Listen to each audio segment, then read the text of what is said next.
Call this meeting of the Jefferson County Board of Supervisors to order for February 10th, 2025, and would entertain a motion to acknowledge the minutes from February 3rd.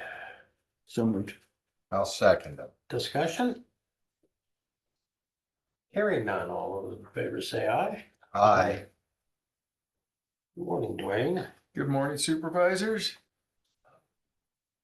A reminder, Friday is Valentine's Day.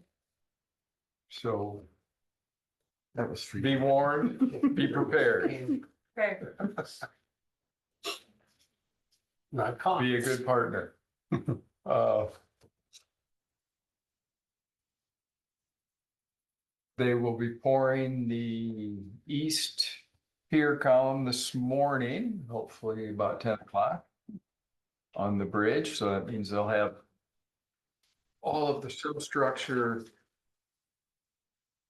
for the piers done, the pier caps finish on that. And then also after they get the piers done the rest of this week, they'll spend working on stripping and taking down the coffer dams and then getting to work on the abutments at either end. So they're making good progress. Mother Nature's been nice to us, so. Knock on wood, we may actually be done before October. That is our hope, and if things keep progressing like they are, we will be. We're looking at the 117th Avenue Bridge. We're talking about, we're kind of tossing around ideas on what to do with it. And originally, we talked about sticking a couple tank cars in there, but the deck and superstructure, so the deck and the steel beams that support the deck are really in good shape. So it's kind of a shame to trash them. So I think we're going to explore doing what they call a bent pier, where we'll put additional pile close to where the abutments are and put a secondary support system underneath that to support the bridge deck and the substructure, because the reason that bridge is low rated for loads is because the wood timbers for the wood piles that support the bridge are starting to deteriorate pretty badly. But so if we can put in an alternate support system, we should be able to get that back to a fully rated bridge and not have quite the time lab involved in doing the twin tanks, and the flow numbers on that would make that, even with 2 tank cars, would make that a low water crossing at the 50-year flood. So the twin tank cars, unfortunately, are limited on their use for us. Scott replaced a lot of the bridges that the flow values allowed us to use the 1 and double tank cars. Most of the ones we have left, we're right at the top margin on it, on what we can do. So we've just about ran that dog as far as we can go with it. We've got a few more that we can do, but the cheap, easy fixes are just about gone. So is this something that we can do in-house, or does it have to be farmed out? We have to do that. We have to farm that out, as we don't have a pile driver to drive the pile. And there's a couple counties that have them, that have bought them in conjunction with other counties, but it's a pretty expensive piece of equipment and you have to use it. It's one of those things, you need to use it all the time so you don't screw it up when you're using it, so you know what you're doing with it. So I would not feel comfortable asking to rent that piece of steel or that piece of equipment. And no more than we would use it. It's really just as easy to approach Iowa Bridge or Hirschberger, the 2 kind of local bridge contractors, to quote us for those projects. It should be well under $100,000 to do that. What's the bridge rating now? 6 ton. And you'll raise it then to It should be able to raise it to a legal load, 40-ton bridge. Okay. I think I would, like we did, Iris, I would still post it at 40 tons just to limit the overload incidents. And then Wednesday, we have the county safety workshop for the road department that's in conjunction with, the Safe Streets for All grant. I think 86 of the 99 counties are participating in. So they've got a group of consultants that are going around to every county and having a safety conference so that the people that use the county road system, farmers, supervisors, ambulance, emergency services, can provide input on what they see as problem areas within the county. And then they will generate a road safety plan that will give us a menu of different safety features that we can target for grants. There used to be a number of grants. I don't know how many are going to be available going forward with the attitude in Washington right now, but I would think safety would still be a priority. But, we're going to have, this will allow us to justify asking for safety dollars from federal grants. Any tool we can add to our tool pouch for that kind of work is a benefit to us. And the nice thing is this doesn't cost the county a dime other than some time. We got a grant to help us get more grants, I guess. There you go. And let's see There's a what we got. logic in that somewhere. Yeah, Well, I mean, when I write grant applications and the debriefs I've had, the difficulty we have is that we're a rural county, which, gives us a step up on a lot of grants, but we have really very few fatal accidents, which is good. I mean, it's a good thing. But when they're looking at grants, they want to look at the things that are going to reduce fatalities. And if you don't have many fatalities, yeah, we had that conversation about Osage out when they built the bypass and the curve there where we Yeah. eventually paved all that, looking for safety money. And we had a fatality there, and we actually had two in a relatively short period of time. And when that was first built, for a lot of folks, myself included, there was an optical illusion there that as you were going down on the on-ramp, it looked like you went straight ahead and went down the way that it was just, you realize, and so a lot of people miss that and they hit that because there was a curve there and it was rock. And I guess basically the DOT didn't think there was enough people died there to warrant safety money. Yeah, years ago when we'd work on 380, they wouldn't let us lower the speed limit through the work zone, and we don't see the need for that. And you have people come skidding through the work area, and now if they put up traffic cones, they're dropping it to 60 miles an hour. Yeah, that's when you bring them out there and you strap their butt to a barricade, say, okay.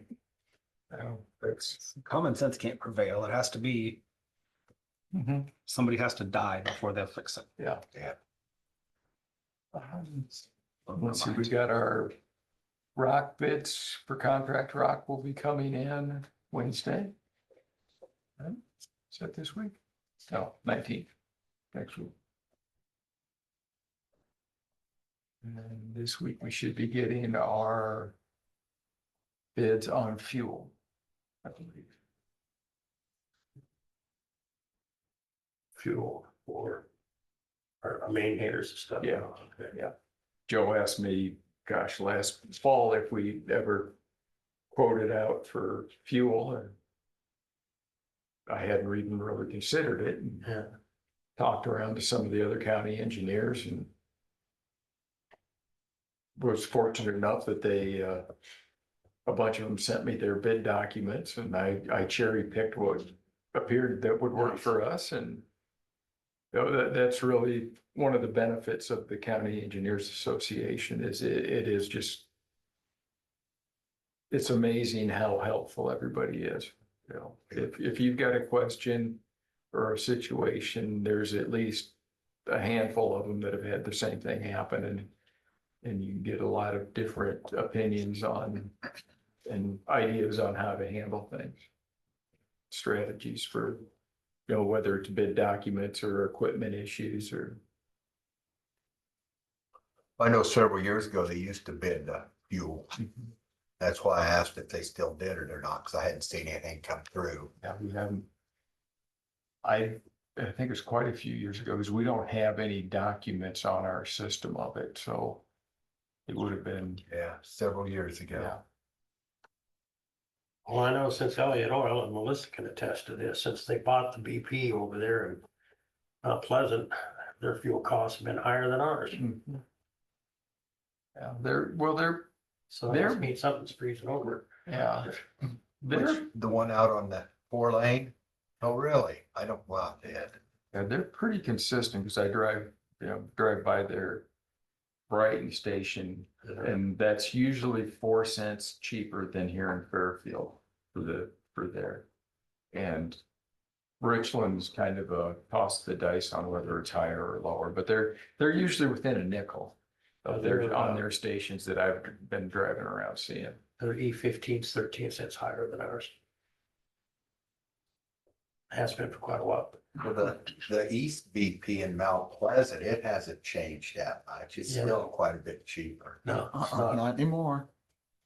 Not since Elliott bought it. They were 275 on E15 yesterday. Well, they were. Yeah, we're 262. It's 277 this morning. Okay, we're still 260. I guess I got a BP card, so I get 15 cents off. Mhm. Take advantage of Oh, all you now the can. truth comes out. Anything else? That's all I have. Any questions? Moving on to number 2, review and consider 2025 contract rock and bid documents. Here's the packet.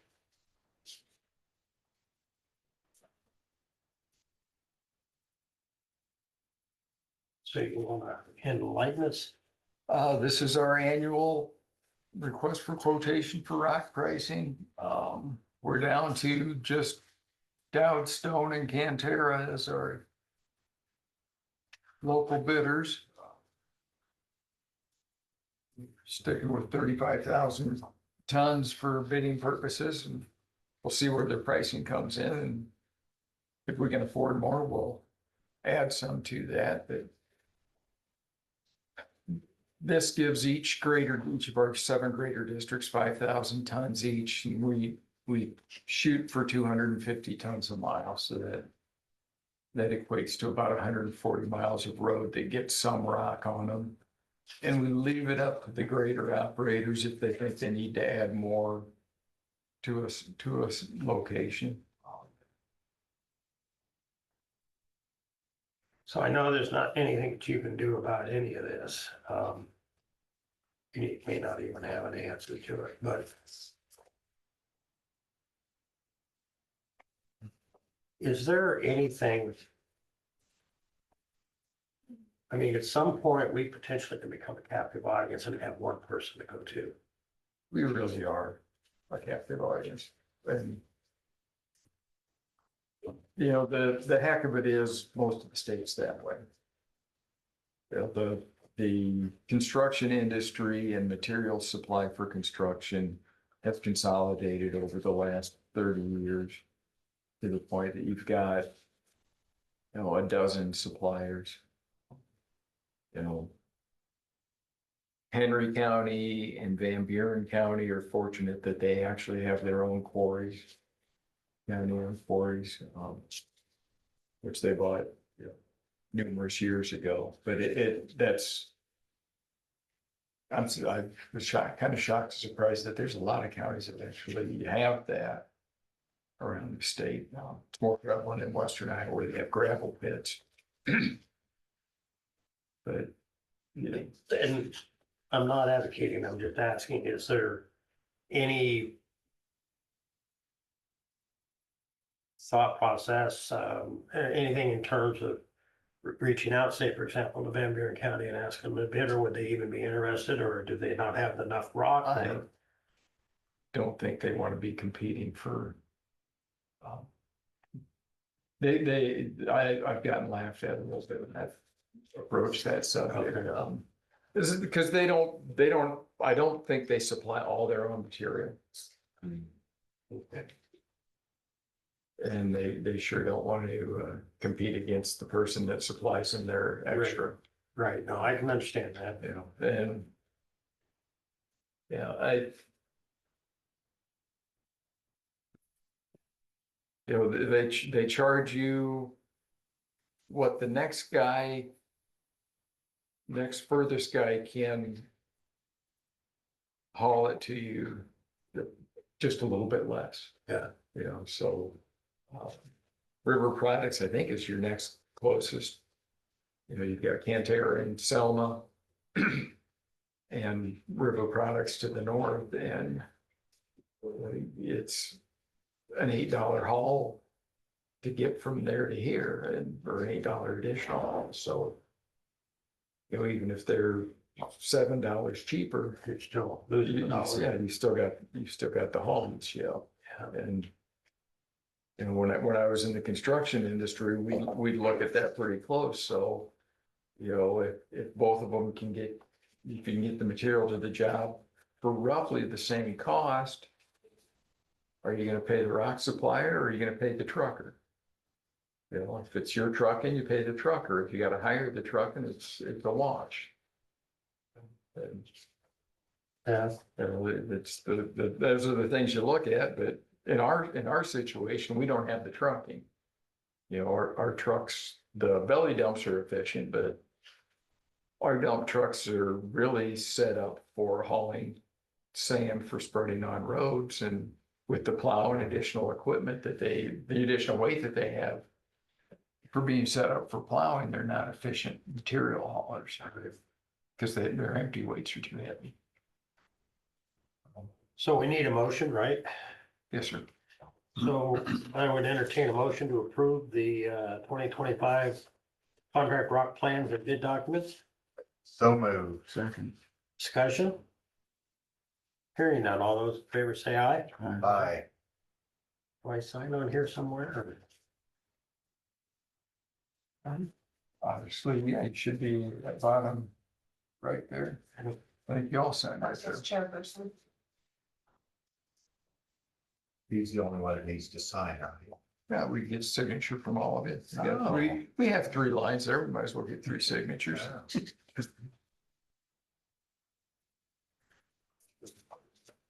Meet with ambulance director.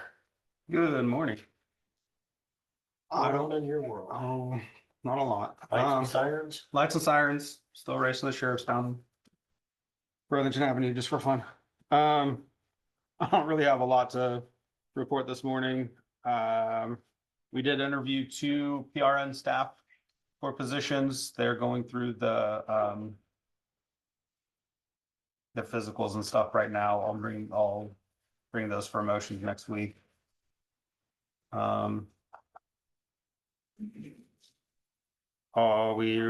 have 1 paramedic still off on FMLA. She extended her leave for another week with some other ongoing issues as a result of that injury.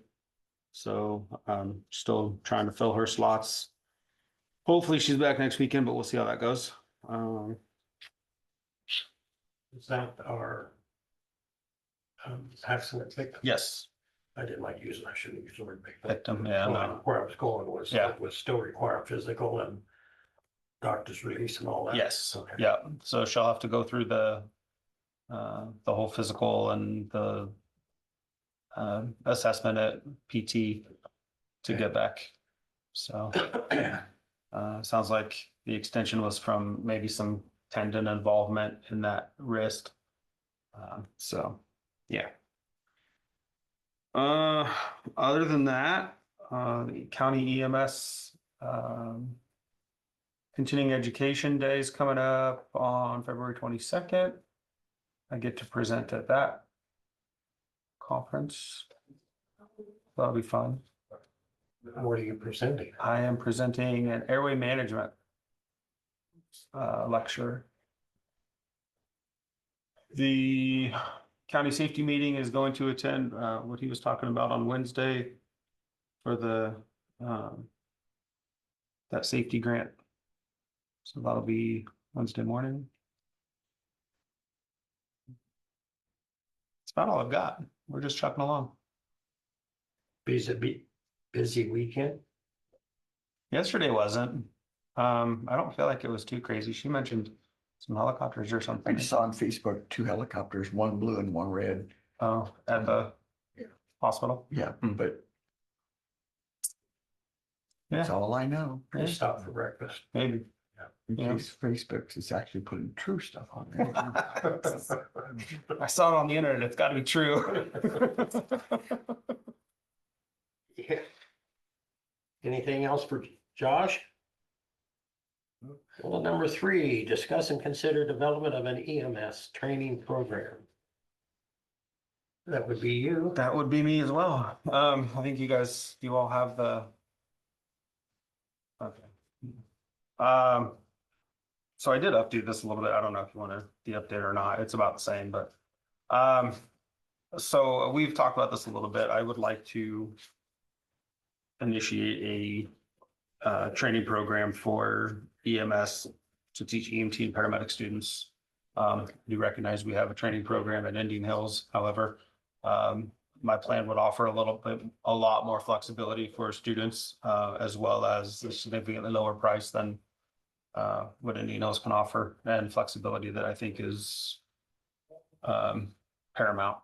We recognize that there is a shortage of EMS providers all over everywhere. So this wouldn't just benefit us, but potentially everyone else in our region.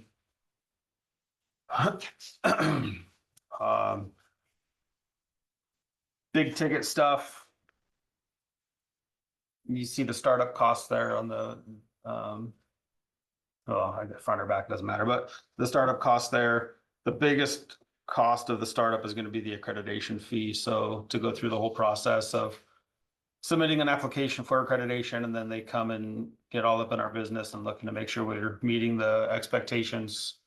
That's really the biggest cost. The next thing there listed is EMS testing, which is our testing program that we use. So that's an out-of-pocket cost up front to get our tests created and established, and have our medical director go over those. Beyond that, getting liability insurance on our students, which again, we'd have to investigate a little bit to see if we can just tack them into our current plan.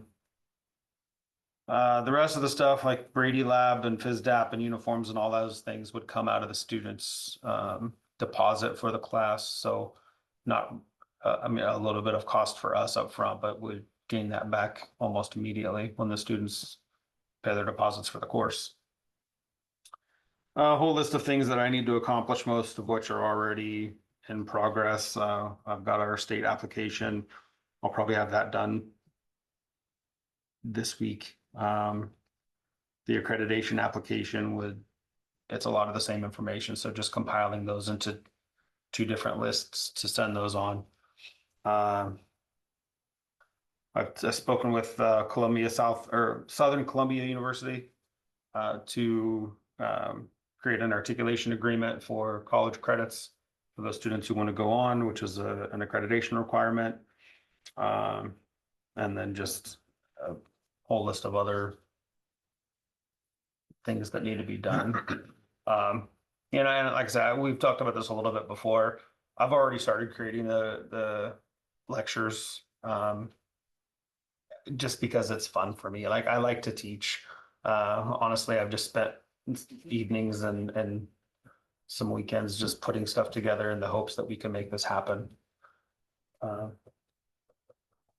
So a couple of questions I've got. Yeah. One, on the Brady Lab access and the FISDAP. Yeah. Yep. It says times 10, so, So that's just a number I put out to get those access codes okay, and have those ready to go for the students. okay. Um, But the student actually ultimately covers the the cost. student of it? covers the cost of, yes, Okay. yes, So right there, you're just projecting 10 to start. to start. And, again, ideally, I've got the skeleton in my head about how this is all gonna go, and it'll just perpetuate, as the students pay, that money will go right back into the program and it'll continue to build. So Josh, where we start with, even if we start with five paramedics, which that's my intent, is to start with a paramedic class first. Because that will directly benefit us, to get medics on the streets. Just those 5 paramedic students, if we start with 5, would cover all of the startup cost that I've proposed here. So, and then from there, we'll start an EMT class and that will just continue to, can I ask you a question? yes. What will this cost a student? So on the other side of that form, Got it. again, my intent is $2,000 for a paramedic student and $1,500 for an EMT student. That's very good. That is, Very affordable. yes. And each student will pay a $500 deposit. And again, that will all go to cover the immediate costs of for each student, the FISDAP, the EMS testing, the textbooks, uniform, shirts, all those things will come out of that deposit. So then anything beyond that just goes right back into the program for additional costs, supplies and building the program. So, excuse me, and I see here where it says non-refundable, which is perfect. But have you or will you develop a contracted agreement that they have to sign? Absolutely, yes, yes. Where do you plan on doing this? Most of it will be done at base. Because I mean, all the didactic piece, all the lectures and homework and everything will be done online on their own pace. They will come at scheduled intervals for skills and those kind of things, which again, most of which we can do in our garage, in our ambulances.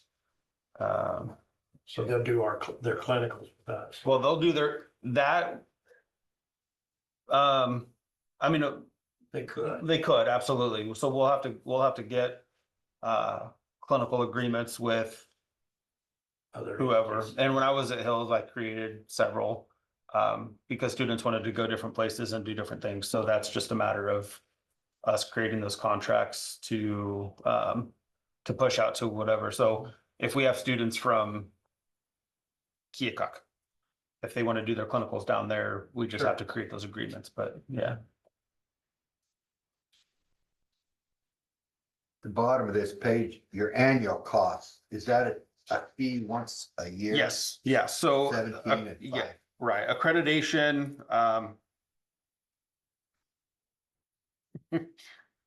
oh, yeah, that's an annual fee of $1,700, and then No matter every, how many students you have. right, to Okay, keep that's that what I thought. accreditation active.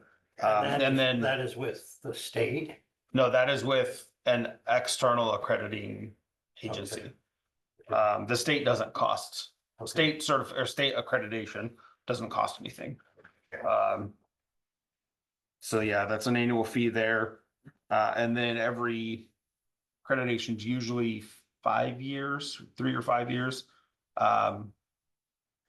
There's another like site visit accreditation cycle that we have to pay for, and I can't tell you the cost of that off the top of my head, but that's every couple of years to come in and again, get all up in our business and make sure we're meeting all the requirements. Just like any other college would have. Exactly, yes. It's the same accreditation When do you process. expect to be up and running? Well, Could that we depends be on up by June to catch the seniors coming out of high school my hope, well, or fall? probably fall for the EMT class. If my hope is to start with a paramedic, get that going first, because that's gonna be the Yeah, biggest yeah. chunk of it. My hope is that if we can get this started, get the approval, I can start paramedic in July. my hope is, and I truly think that's a good target. July 1 to start paramedic, and then once that's already going, start EMT. So, I realize it's kind of quote self-paced, Yes, but my question is that, under a normal set of circumstances, and I don't know what normal is, okay, but under a normal set of circumstances, for somebody to get done in, well, I was told at one time, for example, at, a college east of us here, that you could go through their course in 11 months, but that was full-time. You were there, yes, whatever it was, 3 days a week, 4 days a week, Yes. whatever it was. Otherwise, it was more like 21 months, but people had to do it part-time because they had to work and they. Right. So my question is that in this particular instance, granted it's self-paced, but even even working 224s or whatever the case may be, what do you envision? And I know it's self-paced, but what the length of time it would take. somebody- so, and again, the idea, the concept is that we give them a year. Okay, And kind of make that the maximum. That way we don't have students hanging out there for, ever. yeah, right, so they'll start, so let's just say July 1, we start a paramedic class. They have to be finished by June 30th of the following year. Now, 4 of you take the class, you could finish in May, she could finish in December, right? About 3 weeks. Right. And I mean, and again, that, you know, that self-paced piece, that's where I really think it's gonna be marketable to say, you know, if you want to get 5 chapters done in a day, go for it. Right. And then you're gonna come to me and say, hey, I'm done with these chapters. Now I need the hands-on piece, and we'll schedule that. And then, yeah, so I think that's where it's gonna be greatly beneficial for students. Oh, I think it's an awesome idea for the county, for the residents of the county, and then for people who, and even our EMTs that want to get paramedic certified. Which we have I mean, several. you know, Yep. so what do you need from us? Just, I would like to say this is really for the region as well. Yeah, it's not, I mean, it's gonna be Jefferson Yeah. County Ambulance EMS. I call it EMS Academy, that's just whatever, but, it's gonna be open to really anybody in the state. there you go. My next question, are you gonna go around and talk to the high schools? Absolutely. Okay. I want to interject. I want to applaud you on coming up with this idea. It sounds great. It really does. Thank you. It was his wife. No, definitely not. That's like more work that I think, yeah, she's not. Sounds like a really great idea. I think so. I do. I think, I agree with Joe. I think it's awesome. So, It goes right along with what you've done. Yes, and I think, you know, that's what really gives me the, I'm not just building this from scratch. I know what needs to happen, and you know, when I put out Yeah. July 1, I believe that's reasonable. Now, there may be outside circumstances like accreditation may, I don't know how that piece will look if, you know, when we put in the application, they're like, hey, we can't get to you until whatever time. You know, those kind of things that are outside our control, we'll just roll with those, but now I know CLE's got a website now. Can we use our existing website? yeah, so we'll have to, and I'll reach out and coordinate all those things. We'll have to just put another tab or another page on, because the accreditation will want a program web page that has all the available resources. Andy, can you hear me?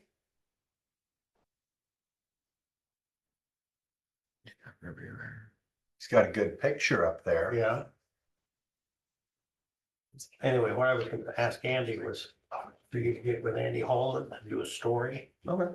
and maybe KTVO, I can set that up. And I'll push it out on Facebook and Okay. I'll do all the things. So I guess what I need is formal approval of the program to pursue this. So I'll need the minutes from that as part of our accreditation and then approval of funding. So I would entertain a motion to move forward with the development of an EMS training program and to aid in processes of completion. I have a better way of saying it. So moved. We have a motion and a second discussion. So can you say you need obviously you need it in the minutes and stuff. I also think it would probably be, not that we would necessarily know what we're looking at, and I know that you would do this, but to keep us apprised of the progress. Oh, absolutely. I've got one more question. Yeah. If somebody wanted to really push, how quick could they get through? Because I realize these students are gonna have to have another job and they're wanting to get onto this job as quick as possible. So what would be a time frame if they really crammed? You know the program better than I do. Yeah, I think an EMT student, so again, going back to the norms, most of your EMT classes are a semester or semester and a half. So, I mean, you're looking about 5 or 6 months Okay. at a traditional school. The EMT course is 41 chapters Okay. ish, 41, 42. So I mean, however long it takes you to get through 42 lectures and not wanting to beat your head against the wall because I'm the one talking at you on the computer. Okay, okay. All right. So I mean, there you could get through in a month if you get all the homework and everything done. And So it's all pre-recorded, the lectures. yeah, all the lectures are going to be pre-recorded. There will be a pathway to reach out to me for, you know, for whatever resources. I mean, that's obviously I take that on, that responsibility as a resource. So Well, I was just thinking if they want to get their career started as quick as possible. yeah, I mean, you that's- could get an EMT in, realistically, I'd say 6 weeks If you really. if you push. really knock it out, because there's a clinical component there as well. So again, getting all those pieces in line. How long is that clinical component? For the EMTs, it's like 48 hours. Okay, So, and they have to have certain parameters, they have to meet certain patient contacts and those kind of things. So that can be extended a little bit depending on where they go. sounds great. Thank you. Yeah, of course. So we do have a motion and a second. Any further discussion? Hearing none. All those in favor say aye. Aye. Opposed, same sign. We'll get them. Congratulations. I am beyond giddy at this point. I'm trying to just maintain my composure. Here? I will scream this from the rooftops. Good. Really? Yeah, Yes. yeah, I kind of behind in the whole lot with that. Committee reports. We don't. Thank you guys. We have a meeting with, I will. Don't medical examiner. No, I won't. Yeah, so we got a ways to go on that, right? Yeah, we do. Whoops. So committee reports. Don't everybody jump in at once. I had Pathfinders 6 o'clock last Monday evening at the Maple Street. First time I had attended, and I got elected as the secretary treasurer there. Steve Bergmeyer was in the past, and he threw my name out real quick and I couldn't defend myself. So that's where I got stuck at. Then I went to Sigourney to DCAT on Tuesday, and I didn't understand it completely, but they talked about the program for foster parents and stuff, which sounded real interesting, and they're wanting to get more foster homes for some of these juveniles. And then I'm on the Resilient Action Committee for the city of Fairfield, and I was at a land use meeting at the CoLab on Wednesday. Oh, That looks like that wraps me up. Susie? I don't think I had any. Well, I had, I'm on the, McElhenney House Foundation Board. We had a meeting Tuesday morning.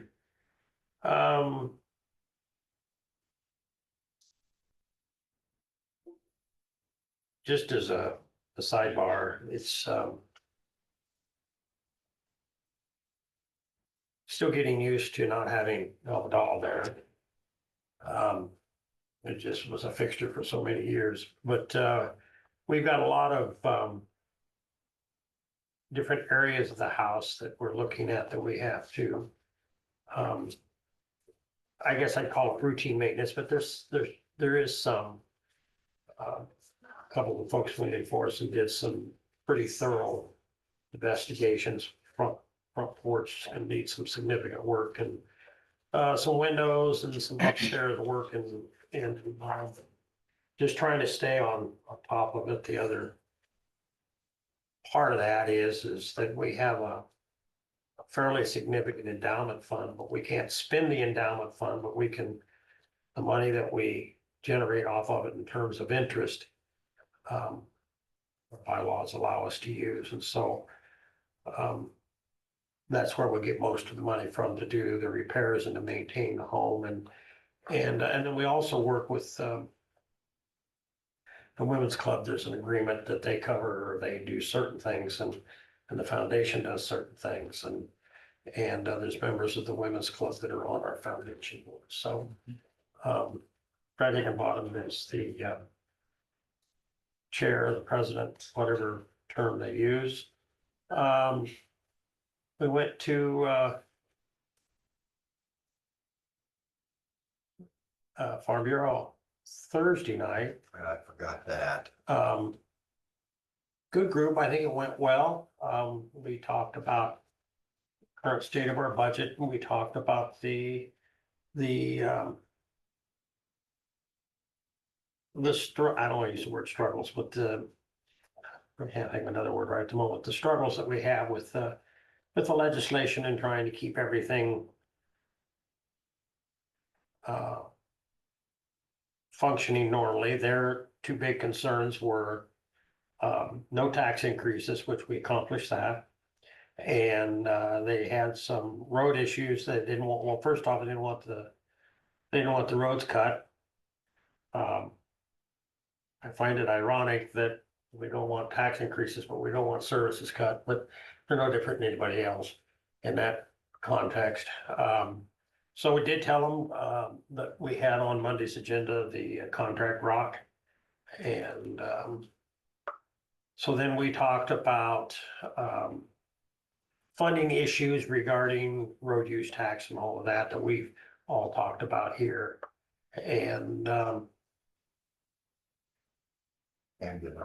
ambulance, we talked about the ambulance, and that we had met the fact that the folks had approved the EMS levy, so we kept our promise and lowered taxes to offset that.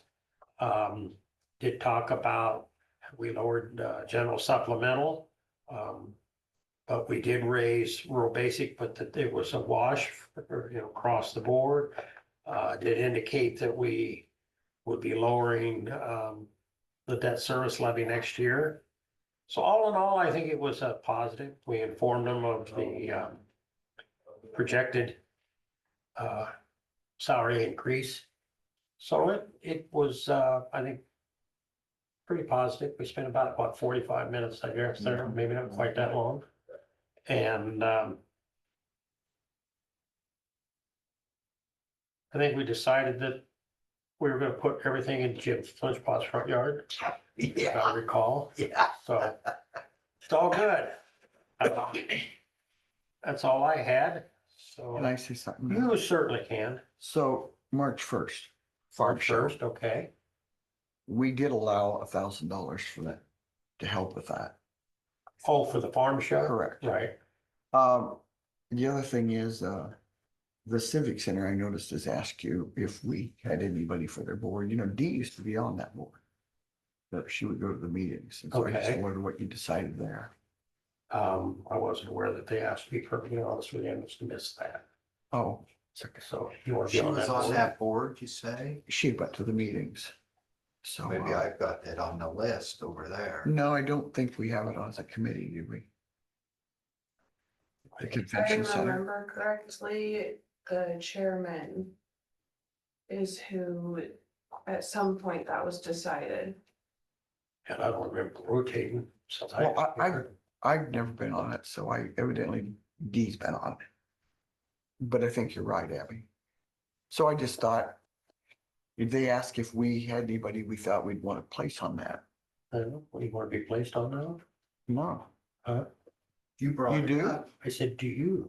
no. Oh, I don't even know when they meet, so I can't say.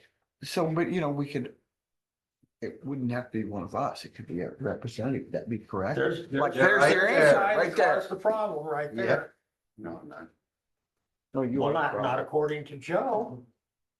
You appointed One. secretary treasurer. Oh, yeah. So we'll put him on that farm show committee. Well, there you go. So I can find out real quick. No, So- it wasn't. It was just they were having the farm show. And it's the civic center. Do you have a booth over there or not? Yeah, we have a booth for anybody, evidently, I've been there before, Dee's been there before. I think Lee has, we just, Bart sits there, you know, it's just a group. It's in- Okay, I've been there before, but I've been in a different booth.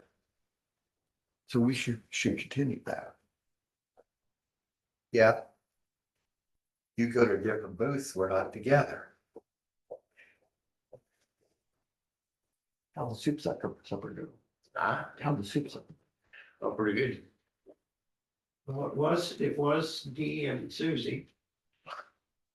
Then I probably inherited it. Thanks for volunteering.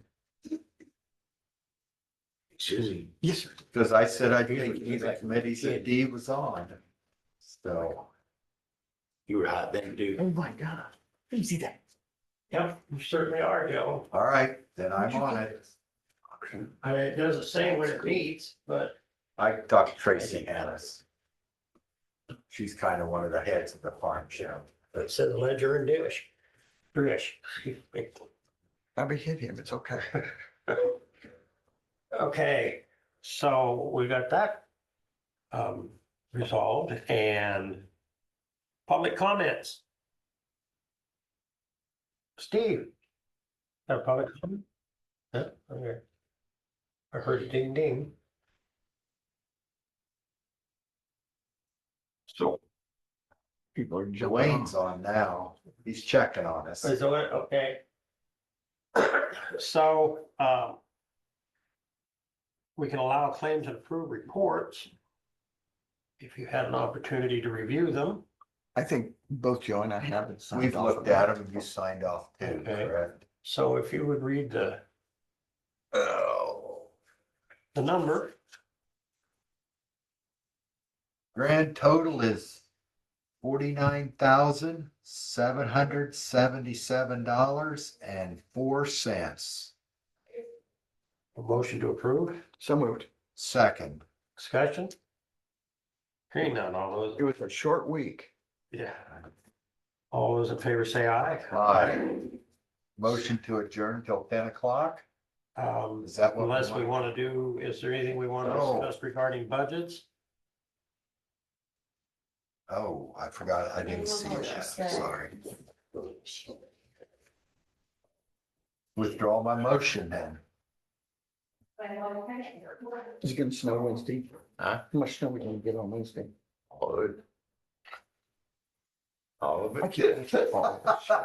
I've never heard that one before. Oh, no, if you talk to him, you'll hear that a lot.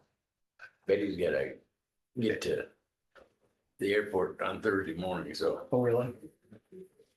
her and Rachel are flying out to California. Oh, wow. Are they taking marshmallows? Huh? Are they taking marshmallows? Oh, I guess that's something. And where crazy is there gonna be fire? Oh, I said it to him. Ah, So I was thinking that today would be a good day to talk about our timeline. Good. And I know you said that we're not planning on having a meeting on March 17th, and that will not impact either of these timelines because that's Thank you. right in the middle of when we have to do our notices.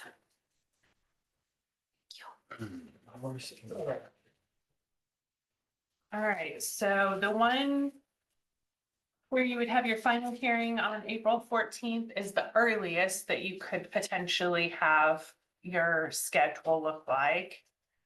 And the one where your hearing's on the 28th is the absolute latest. Both of these would be no without holding any special meetings, so you could adjust those timeframes a little bit if you wanted to have some special meetings for your hearings, but if you want to stay on your regular Monday meeting schedule, this is what your earliest and latest options would look like. So either way, you have to have all of your decisions made for your proposed property tax levies by the 5th of March. And you will be mailing out our notices by March 15th. And because those have to include city and school levy rates that are being proposed, we can't send those out any earlier, even if we're ready earlier. That's the earliest we can send those out. Then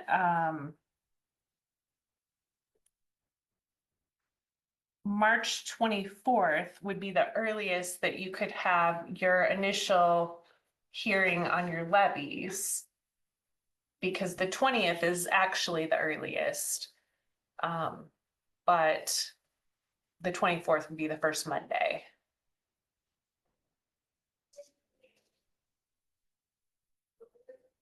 Then conversely, the latest that you could have it would be April 7th for that initial meeting.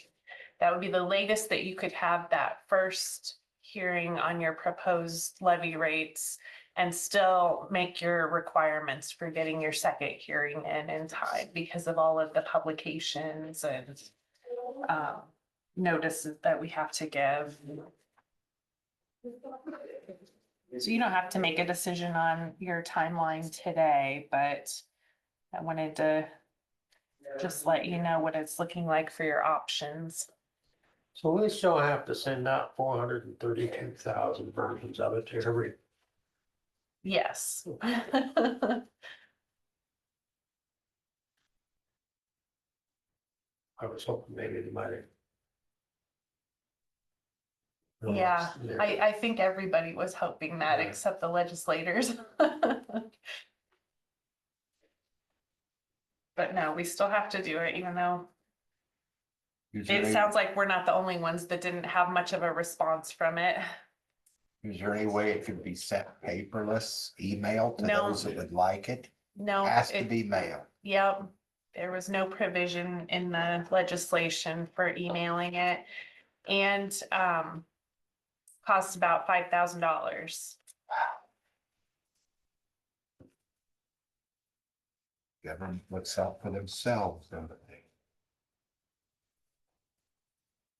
So I think that earliest timeline is very doable for you guys. I feel like you've already made a lot of your big decisions on what you're thinking for a proposal for the budget. It's only 2 weeks different between the earliest you can do it and the latest. It's a pretty tight time frame with all of the mailings and publications. It's kind of counterintuitive for me considering all the years that we had to do all of that on the third.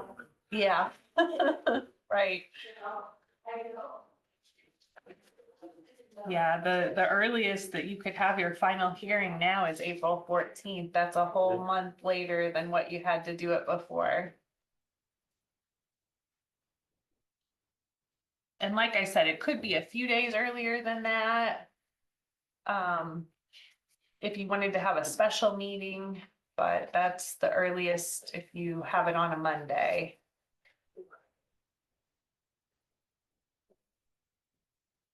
Well, I think that shooting, this is, I'm just talking for me, but shooting for April 14th is we've accomplished an awful lot, and that's still a month and a half, 2 months. But we've got, Mhm. I don't see any real point in dragging it out an additional 2 weeks. Yeah, I think that gives you plenty of time to make your final decisions on what you want to propose. We've got just a little less than a month as far as the March 5th deadline goes, Yep. so. And I would really encourage you to just have all of your decisions made by that March 5th deadline, just because you really need to have them made anyway to be able to set your levies. Right. And so,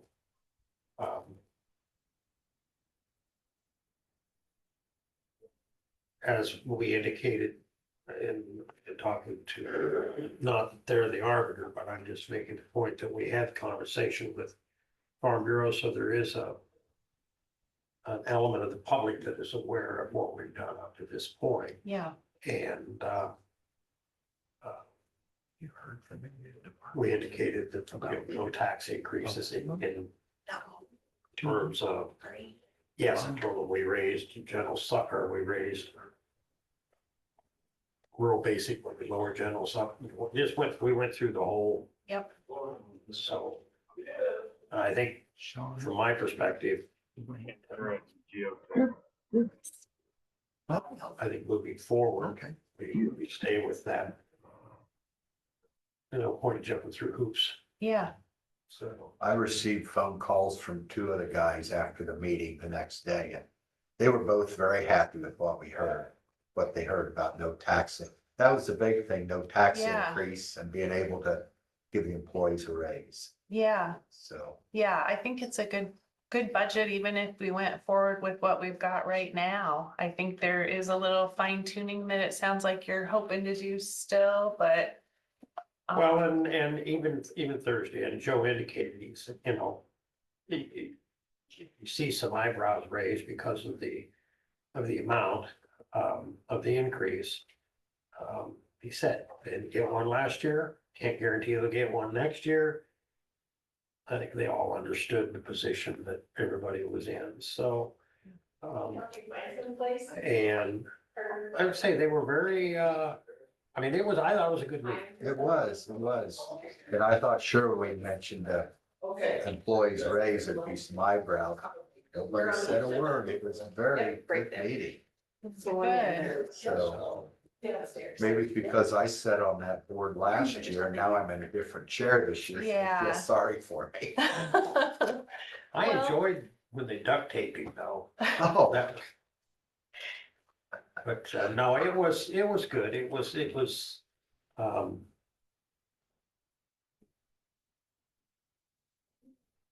I don't know exactly how to explain it, but we had fun. There was no, Was congenial. yes, thank you. Well, I'm sure that they could tell that you worked hard on it and you met with all the department heads and went over everything and.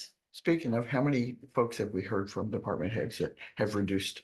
or So get Christie re- heard back from the county engineer and let's see who else. Oh, Sean emailed all of you guys. Yeah, he did.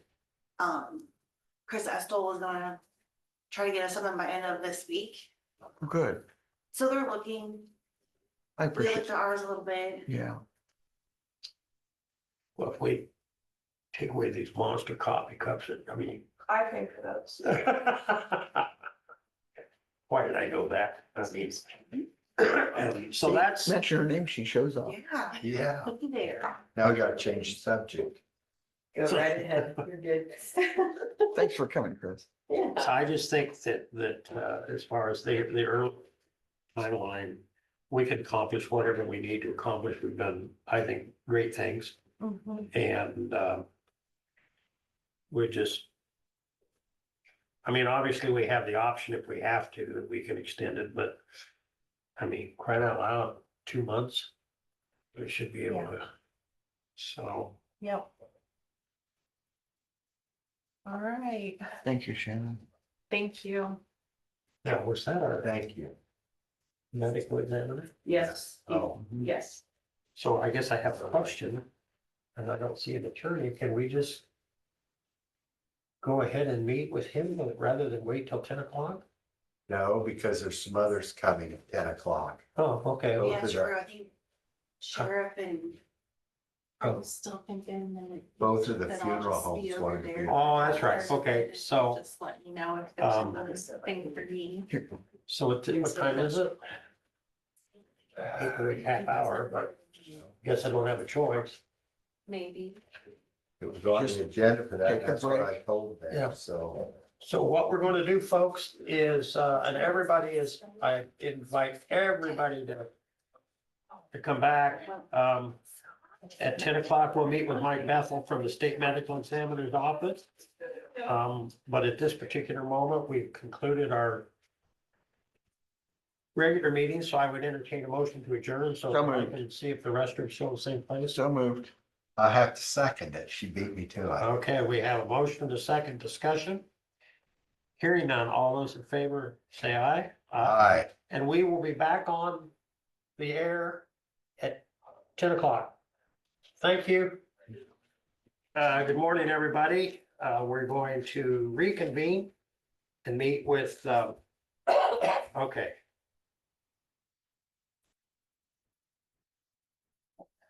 It's Mark. It's Mark, okay. I thought maybe you were fooling me. I thought that's what I heard you say. With Mark Bethel from the State Medical Examiner's Office.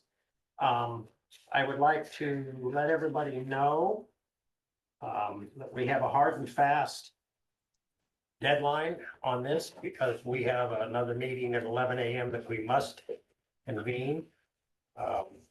So I will turn the time over to Mark, but I will also let him know that this topic came up during our initial budget meetings and stuff of issues that it has foisted upon us in regards to budgeting processes. And so while I don't think any of us ever question needing the medical examiner or any of the rest of that, and I'm speaking now for myself, but me personally, I frankly don't see why it's the county's responsibility to pay for these things. If the state's mandating it, the state should pay it. If there's an autopsy that needs to be done, I don't think anybody disputes your expertise or their expertise in determining an autopsy needs to be done, but if I'm not mistaken, that's done by state authorities, right? Yes, sir. And therefore it should be paid by the state. That's my take. But anyway, I'll turn the time over to you. And I appreciate that. Thank you. So just to introduce myself, I'm Mark Bethel, with the State Medical Examiner's Office out of Ankeny. I'm the Chief Investigator for the state of Iowa Medical Examiner's Office and head of field operations as well. So I have a team of about 8 investigators that I help oversee there at our office, and roughly about 600 physicians, which comprise of medical examiners, deputy medical examiners, and medical examiner investigators throughout the state. It's a privilege to be here. I appreciate your time. I hope to be able to make this as productive as possible and address any questions or concerns that anybody has here. I'm a big proponent of over communicating. I do that to a fault. Very rarely have been caught myself in a bad spot by over communicating. So today, if any questions, concerns, suggestions, I'm completely open to everything. And hopefully will leave you a good impression of the state and feeling like we can move forward and support you as you best see fit. So I was initially contacted by Teresa Vera, and it sounded like maybe there were some struggles or curveballs with communication and flow within this county's office, and suggested maybe we could meet in person and try to work through those. that flow. And identify any hiccups or roadblocks or bumps altogether. And then maybe make some decisions on best practices and flow in the near future. So I don't know, Teresa, I'll let you kind of lead. Let me know what I can do here, I can do to help you here. Was there ever a deer in the headlights look right? Well, now? we've talked about it before, so. So I know that Lee had some, or I was contacted by auditor's office, yeah. About, talking about, finances and went over the budget and that kind of thing. And I asked him to come out and address that just because of what are the requirements for an autopsy? And why, if there's a concern about how many autopsies we had last year or that are being sent in, there is a list of requirements of what has to be autopsied. So when I go to a scene, the question is, does this need an autopsy or does this just go to the funeral home? And the majority of the decedents that I examined last year did not require an autopsy. I think we had, Correct. what did you say? Yeah, the stats have been pretty static. In the United States, roughly 1% of the population dies a year. And it's absolutely fascinating to see that it's in with maybe 5 or 10, 15 deaths in a county, any given county in the state of Iowa, which is amazing. So if you open up the very back page, which has this, I have the past 4 years of data. It's on our website as well, but this gives you an idea from 2020 to 2023. 2024 data will be here in probably the next 3 months or so, 4 months. Everything in the state, it moves slowly. So I'm sorry I wasn't able to bring that with me today. But what I'd like you to look at, and what I'd like to impress upon everyone here, especially the Board of Supervisors, is how dialed in Jefferson County is with their investigations and with the percentage of people that are autopsied out of those investigations. Our goal statewide, you see underneath you've got Jefferson County, then there's an asterisk per name requirements. The two percentages above that, 20 and 8% right here. Those are our targets for the state of Iowa. Very few counties actually hit those. Some are way high, some are way low. Very few are right there in the sweet spot.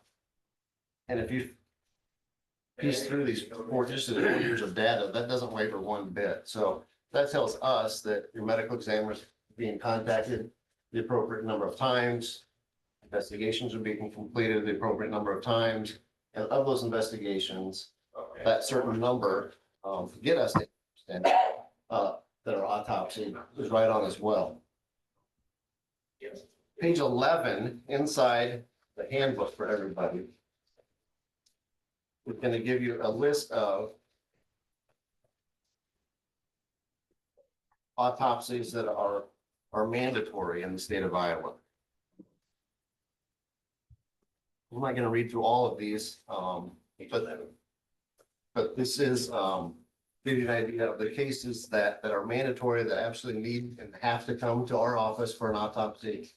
Fairly straightforward. Homicides, anybody that's unidentified. An unidentified individual at the county level is a huge liability for the Board of Supervisors, for the county attorney's office, and for the citizens of that county. Because if someone is misidentified and either buried or cremated, and they are misidentified, that is a huge civil suit that's coming your way. So at our office, we do anywhere from 1,500 to 1,800 autopsies per year. We're doing 7 a day during the week and 4 on Saturday and 4 on Sunday, 365 days a year.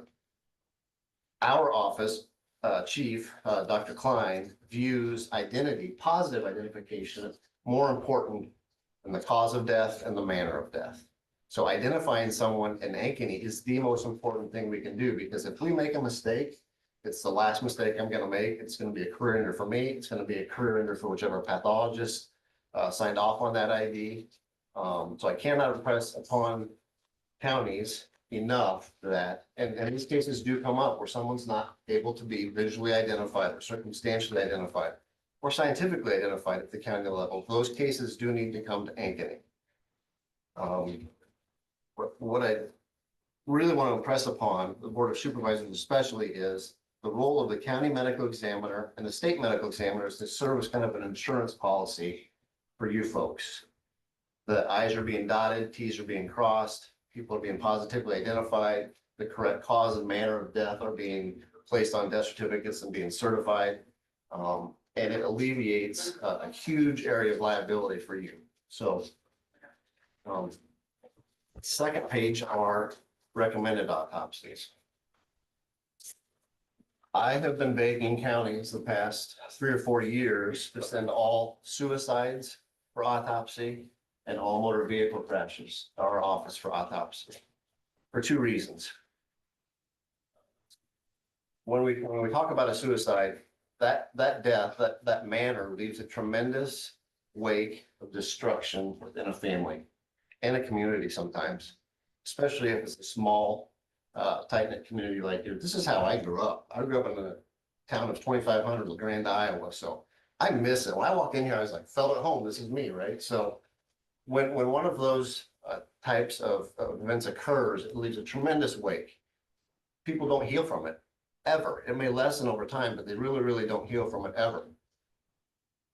If you're able to send someone, I highly recommend you send them to our office for an autopsy. We can positively, scientifically determine that it is a suicide. It's not an accident. It wasn't cousin Joe showed up in the middle of the night and somehow his other cousin is found hanging. So there's a lot of rumors that are started sometimes. It takes all of the pressure off a county medical examiner's office, puts it on our lap as to counseling and helping that family through that manner of death. And then 1 or 2, 3 times a year, maybe we will see in our office suicides that are actually staged homicides. It does happen. It's not difficult to do. But we are able to back into both the scene investigation and what we glean in the autopsy suite during that autopsy to determine if it's a homicide or a suicide. Motor vehicle crashes, I've been begging to have all of those sent as well, with one exception. But I like to have those sent to Ankeny because they will be litigated. They just will, even if it's not one family versus another family, an innocent victim versus the operator of the vehicle that caused that innocent victim's death. Even if they don't butt heads, insurance companies are going to. We now are contacted by virtually every case we have by multiple insurance companies.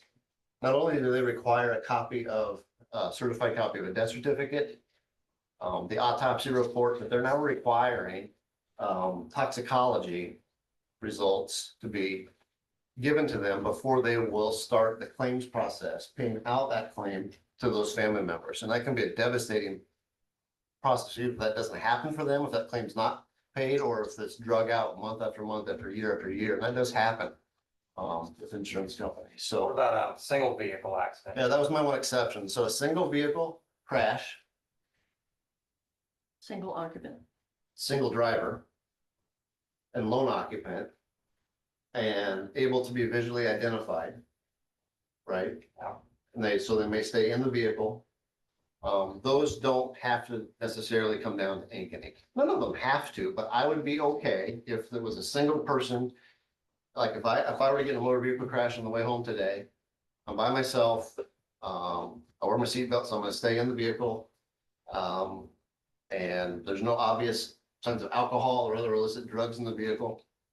Wouldn't necessarily have to be autopsied. There's not a lot that's gonna come out of that. So if there's alcohol in the vehicle, or if they're rejected, they need to be sent to you. Would like them to, yes, yeah. Especially if there are multiple people in a vehicle and it rolls and there are more than one survivors and more than one survive and one person usually does not. When they're all thrown from the vehicle, or a majority of them are thrown from the vehicle, this happens every week in Iowa.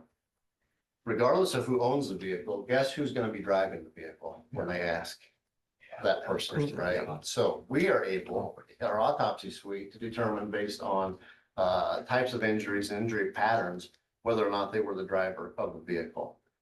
And we've had several cases come up. I know just me, myself have come up where the person that they state is the driver, it's just like, there's no possible way.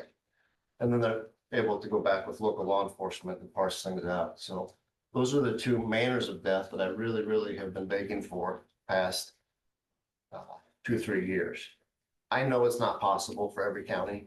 I know it's expensive. I wish I could make that go away.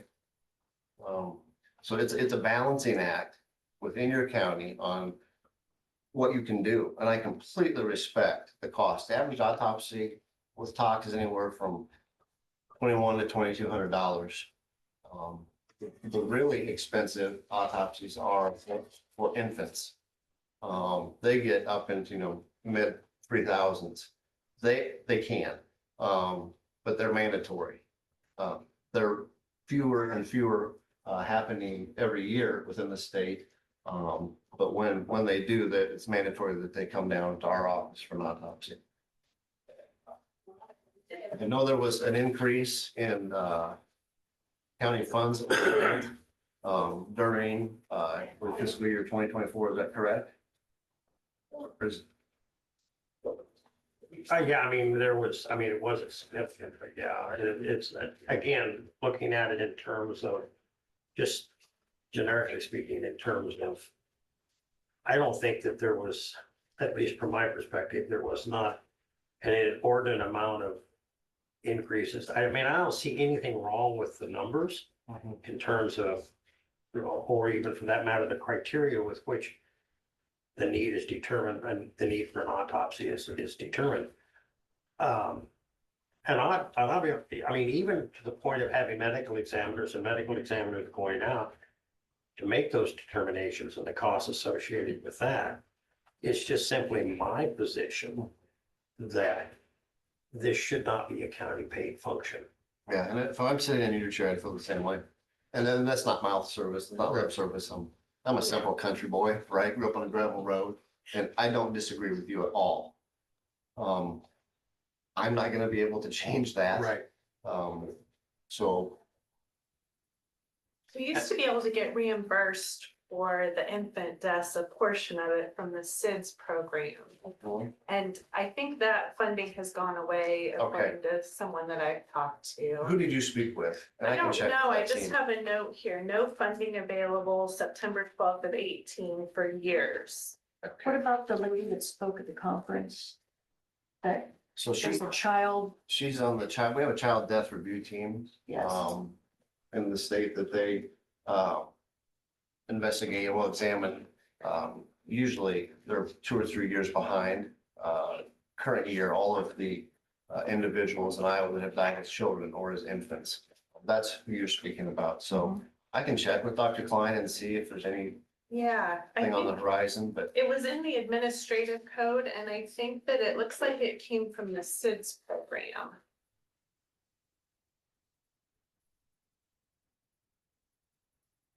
And it may seem like, for the public that's listening or whomever, it may seem like we're talking pennies here and it's insignificant to the size of the budget. Mm.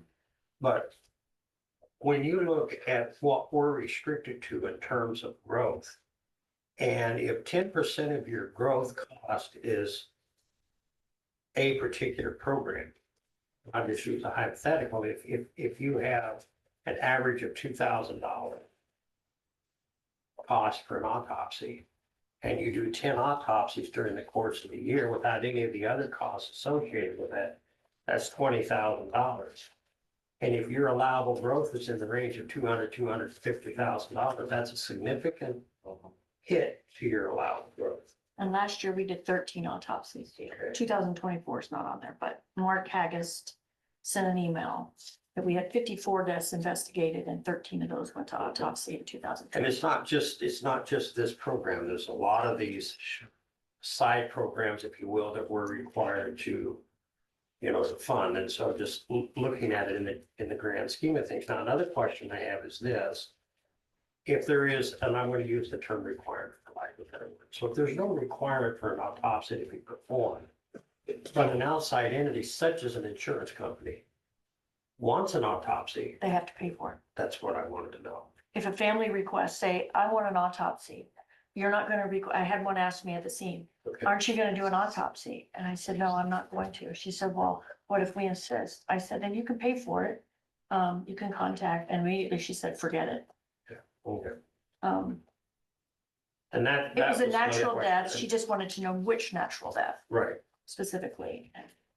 And you know, and I can understand that, and I'm not trying to be a horse's tooth, but I don't feel that way at all. all of those, what appear to be, and I hate to use the term insignificant, but all of those smaller costs to the county tend to mount up pretty quickly when we start looking down through the list of all of those smaller costs. Absolutely. Well, Lee, to your point, when you look at, when you referenced approximately 1% of the population dies every year. So you figure our county has 15,200 people in it, 1% of that, and you look at the anticipated or expected deaths of individuals that are either on hospice or are at the end of their life. That's a whole different conversation other than the ones that could be, you know, a homicide, suicide, or a pediatric death in a motor vehicle accident. So to Shannon's point though, so the SIDS money, is that just for infants? Is that birth to 12 months? That's not pediatric or It's on here, under 2 years of age. under 2? Okay, all That, right. that 2-year figure is It's quite standard. common. Yeah, okay. That's why I was asking for clarification. And I will definitely start on that. Yet this afternoon. Okay. Good question. As far as asking for autopsies, there's times where there's just an uncertainty on there was one death that even the funeral, the guy that came for the funeral home, the family said, oh, I talked to her at 8 o'clock this morning, and I was out there like 10 o'clock at night. She had obviously been dead for 36 hours or more. It's a little tough to talk with, to my. So, Yeah. so then you have a discrepancy. Okay, you said you talked to her at 8 o'clock this morning. And by the looks of this body, she looks to have been dead for 36 hours. So how do I, Just her, yeah. how do I say this was natural when? And I even waited till, you know, it was Cranston came and I said, okay, tell me how long you think. And he walked in the room, he goes, oh man, this is 36 hours at least. I said, okay, they said they talked to her at 8 o'clock this morning. He goes, there's no way. And I don't know if I think you guys are waiting on toxicology or something. I still don't have the results of that back. But sometimes there's just a question between the family story and what we Right. see. And like you had one that he uses an example of a hanging that everyone said was suicide. The law enforcement said it was suicide. And yet, when they took him in for autopsy, that had been staged. They had been strangled by hand and tied a belt around their neck and hung them from a pipe. So that would have been missed. Right. I mean, all intents and purposes, they died from an injury here, but it was The different. cause The was mechanism was different. And if, you know, and it might seem like a small thing, but if that was, you know, somebody's family member, or there's actual that can look like suicide, but labeled an accident, as he said, there's a certain hanging, it's kind of a graphic. No, and That would be again, an accident, not suicide. and I don't disagree with, you know, the need or any. Yeah. It just goes back to the responsibility of the Absolutely. Absolutely. One item that I try to impress upon all counties and their medical examiners, deputies and the county investigators is to call our office. We are 24/7, 365. Someone always answers the phone. You will either be able to get a hold of an investigator or a pathologist. It just is what it is, right? 24/7, 365. And I am trying to impress upon when, you know, when folks are out at scenes, it's a difficult situation. There are a number of intangibles that we can't even understand sitting here. But we are available to provide a consultation over the phone on whether or not an individual needs to come down to our location, or if they don't, if it's looking natural, system of checks and balances, questions that we can ask to help that county medical examiner feel comfortable enough to sign that death certificate and prevent the expense of an autopsy. So usually a social history, medical history, scene findings. All of our investigators are very well versed, do several hundred cases a year. I'm not gonna give you my total because I'm getting to be a dinosaur, but, and more often than not, we can help counties, sign that questionable case that's teetering, and can be signed out by the county medical examiner. So we're always available that way. And that helps. Right. Absolutely. Well, and I completely understand, like in the case of Teresa, for example, I mean, look, if she's gonna put her name on the dotted line, I don't wanna put my name on the dotted line. Yeah, this goes into IVES, which is Iowa. So Iowa has an electronic vital record system. So not only our death certificates, but birth certificates, marriage certificates, literally thousands of users at a day even use this electronic web-based registry system now. So county level MEs and MEIs are filling out an electronic report. And then it's just captured by vital statistics, and our office can do this as well. So, And it's part of the national. yes, yeah. How can I, and how can our office in Ankeny better serve you folks here as a whole? I mean, not only the board of supervisors, but sheriff's office, police department, funeral homes. Well, I think you guys said it best, and especially our biggest fear is missing a homicide by a suicide and having a bunch of new officers. It's always great to have another agency come out to assist to make sure we're not missing anything, and when in doubt. We also rely heavily on the Jefferson County Attorney's Office, but usually they're getting calls when in doubt. We want to make sure. But maybe we've grown accustomed or callous to state having a bunch of assistants but no money. But by far, we get the best bang of our buck from the state medical examiner's office and the DCI, because it is that professional follow-up. They're not gonna come in, they're just to assist. And there's a lot of other state agencies that really charge us a lot of money, demand a lot. Where the DCI and state medical examiners, I've been doing it for 30 years, and I was a lieutenant and I worked closely with them, and sometimes when Marquez would come out, or, these two now, I didn't even think about that. I'm glad. And you can tell the family, hey, we have a state agency coming out to make sure we're not missing anything, or, we work like partners, but,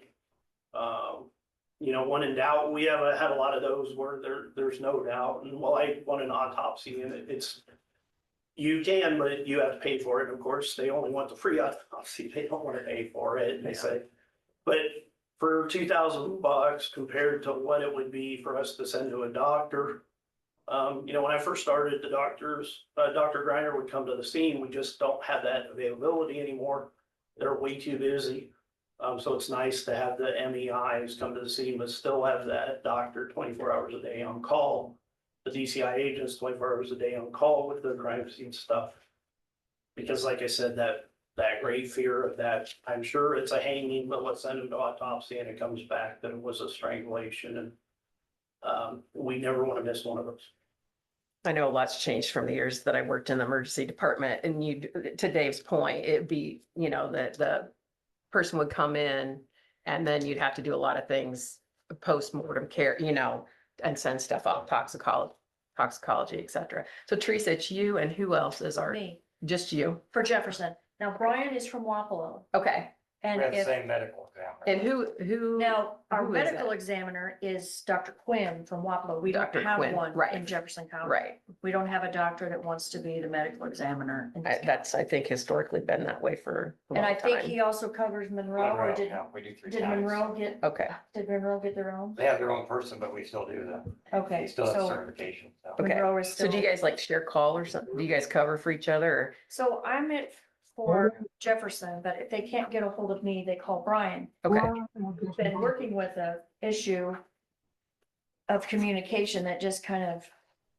climaxed last week. There were 2 DOAs and they said they couldn't get a hold of me. Oh, well, we're looking for anything for parts. somebody's got to open line. Sorry, go ahead. So, I was off all week and so dispatch is not ringing through to my phone. So when they call me, it's going to my voicemail and they think, oh, Teresa's not answering. So they call Brian, but I've Okay, been at home. I was crocheting an Afghan on Friday when that one came, wasn't there one Friday? And you couldn't get to it. And you just had it go to the funeral home. Yeah. Because you couldn't come over here. So that death wasn't personally looked at by a medical examiner. Because the communication, so I've called dispatch, over the weekend several times. They've tried calling my phone. It will not ring through. And dispatch says they have that same problem with several of their officers. So I don't know if it's a certain Like type it's of phone. blocked I or don't know if something. it's a certain whatever. So We my, just went to a new internet-based phone system for them, answering machine service, answering, you're not supposed to call them answering machines anymore. Answering service, with the, and we struggled because before we didn't know we were having problems with. Yeah. And it's, okay. it's the sheriff's office, dispatch, and jail, we have internet that's weak sometimes, and that's what the IT people was.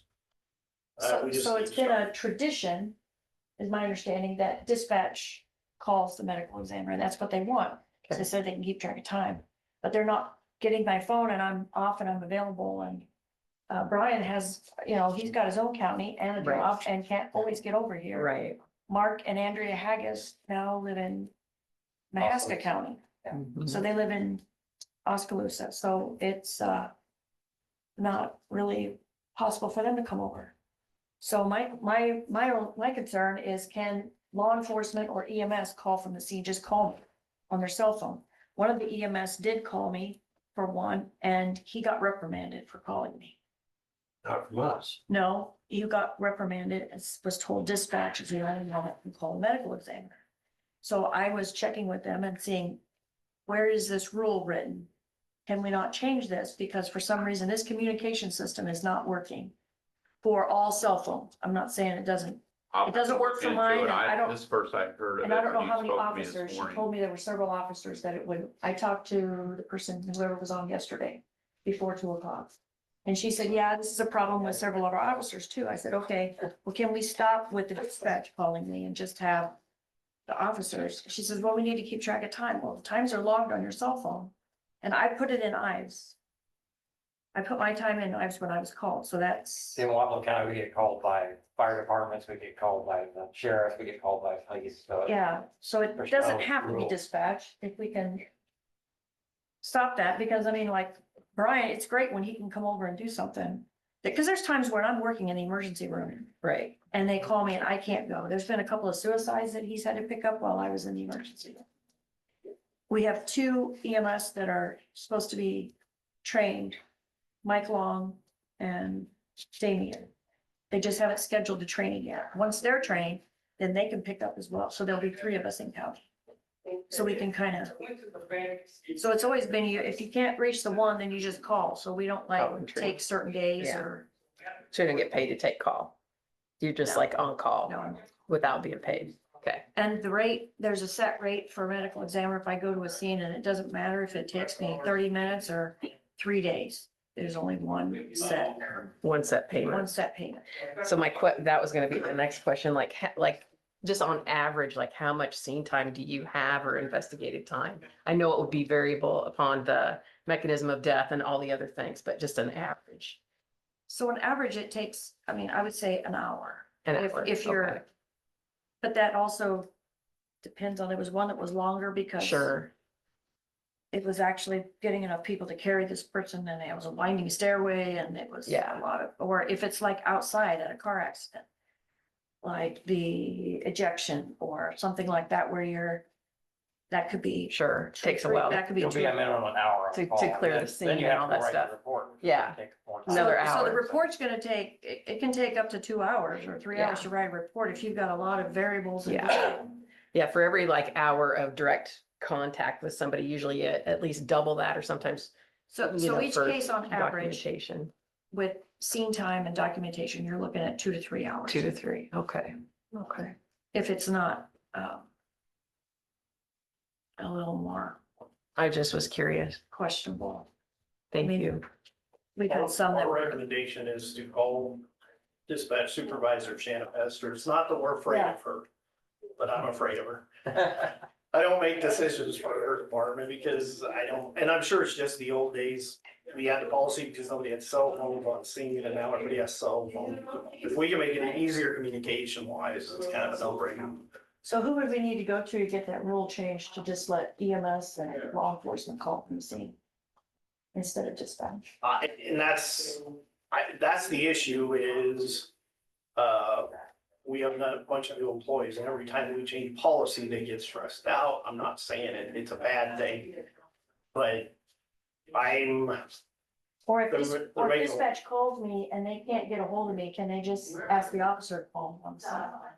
we can make sure all the officers have. That's happened over the years where we've had direct contact with. I mean, I have my card here, it's got my phone number. I don't know if, I'm sure dispatch had the well. Sorry, it's like really noisy right there. It's okay. I better not sign. so other than the communication issue of not getting called, I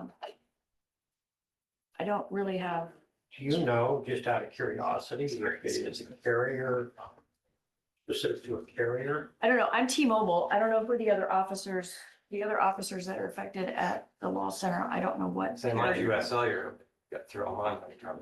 I'm sorry, mine's US Cellular, but He's US Cellular and And you actually, have problems too? no, I haven't had any problem at all. no, and Mark Haggis, I contacted him and he suggested that I go down to he thought it was US Cellular. I said, I'm with T-Mobile, so I don't know if that's a problem, but when they tell me that they have problems with other officers, I can tell you for whatever it's worth, and it doesn't change anything, we gotta get it fixed, whatever it is, I'm not arguing that point.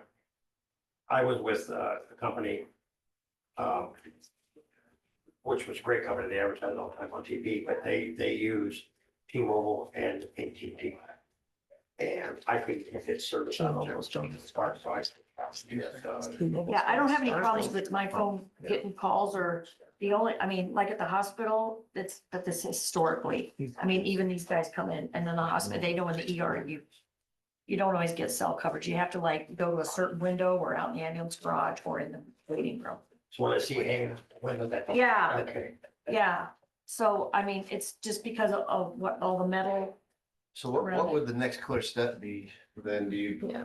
feel like, in order to? So can I ask one other question about the family? So in the chart, then say the family doesn't want to, they refuse to pay for an autopsy, so then it's like a done deal. I'm assuming that's documented someplace, so no, I don't. you don't, Because you only The document, only autopsy requirement is this. okay, And if a family requests an autopsy, I give them the phone number that they can call to request it. okay, And everyone said no, but I don't make mention of that in my report. okay. I just wondered if that was, yeah, I just wondered if that was like I something that would be probably could. documented, that it was offered to the family to pay private pay for this service, and then I just was asking. Yeah, so we call it the CSI effect. Uh-huh. 20 years ago, families they were vehemently opposed to all autopsies Right. under all circumstances. And if it was mandatory, then it was Right, gonna be done, or if the county medical examiner wants it done, it's gonna happen. For almost 2 decades now, 2.5, we've had 42-minute television program where everything's solved. yes, it's like HGTV. And it's nice, neat Yeah. little shoebox, right? So Mhm. now we have more families at the county level that request, sometimes even demand, Right, an autopsy, and it just doesn't happen. It's not possible. yeah, COVID came through, well, everyone's lives. And it eliminated the small number of pathologists in the state of Iowa that would do those private autopsies, those academic autopsies. It just doesn't happen anymore. Right. University of Iowa may. But when families find out that you're looking at upfront, Right. you know, $3,000-4,000 Mhm. easily, plus mileage and transportation, then it quickly becomes Right. kind of a moot point, so. Well, those shows have also exaggerated things to the point where, I mean, they say, okay, this guy took 50 pills because his toxicology showed that, and you and I know you're not able to look at that and say, okay, he took.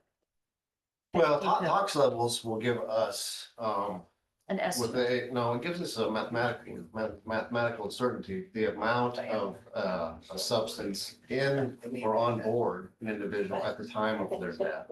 In tox cases, apparent accidental overdoses, are missed by every county. I know I was in Marshall County for almost 20 years, and I missed dozens of these cases, where, it was probably an accidental, overdose, or it was a natural death exacerbated by. Opioids. Yeah, and meth, right? Mhm. Opioids and meth, yeah. Because they present as natural deaths. So investigators really, really struggle with capturing all of those cases. Because oftentimes the person who finds them is a user themselves, so they'll either take the drugs for themselves or their family members and they'll flush them. I get it, right? So is there times that a toxicology report would be enough rather than doing an autopsy? If we pull blood? So we have been able to work with, there's a few counties in the state for years that would do tox instead of sending it to our office, right? And I can see that logic from the outside. The problem that these counties had, and the medical examiners would call us, once they get these tox results back, it's usually 4, 5, 6 weeks. They've already signed that death certificate out, right, based on what they think it's gonna be, and then tox is clean. There's nothing on board, and they're just like, well, now what do I do? Our answer is, I don't know, what do you do? Because this individual's buried, they've been cremated, the family's got the death certificate, or you promised them a death certificate. And you're banking on certain levels to be on board in order to stop, or I guess backed up the way you're gonna sign out the death certificate. So we encourage folks that if it's gonna be looking like a tox case, just send it. Well, Wapello County's not unique. We're in the same situation you guys are money wise. Right. Yeah, we do a lot more deaths, so we're. Yeah. So We're burning our budget big time. take a guess at the age group that has the highest level of meth users in the state of Iowa right now. Over 50. 55. 50 to 70. Yeah. 50. Yeah. Yeah, because the Because drug's 30 years old. Yeah. And they're still on it. And these are veteran users, they know how to use, right? Look at it in that context. I was 5 years off, but. Yeah, right? Yeah. I saw where the party's at. Yeah, with 55. They've been lucky not to kill themselves with it for I feel Yeah. 20, 30 years. Yeah. Unfortunately, they just drain out like they're, you know. My concern is sitting here looking at the statistics that we got. The autopsies had doubled from a year ago, and that's why I was wanting to know what requirements was and stuff. Yeah, the requirements and recommendations haven't changed. That's not uncommon to see a blip like that. I don't mean blip as if it's a small and significant number. I mean, it's a one-off. When we are only doing, in 23, the 9 autopsies, it only takes 1 or 2 or 3 numbers to be added to that, a total to be added to that 9 to make it that percentage Right. skyrocket, right? So but the costs are there, I get that. Well, I think you've answered a lot of my questions and stuff, Yeah. concerns about it, so. Well, and I want to reiterate that I was not questioning Teresa or Mark or anybody as far as the need or the requirements of what law enforcement needs, whatever those cases may be. I just simply am questioning where the payment should come from. And not questioning in terms of, Oh, I get it, right? So my father is 83, just about ready to retire. He's a medical examiner from Marshall County. I grew up with this since the early 80s, right?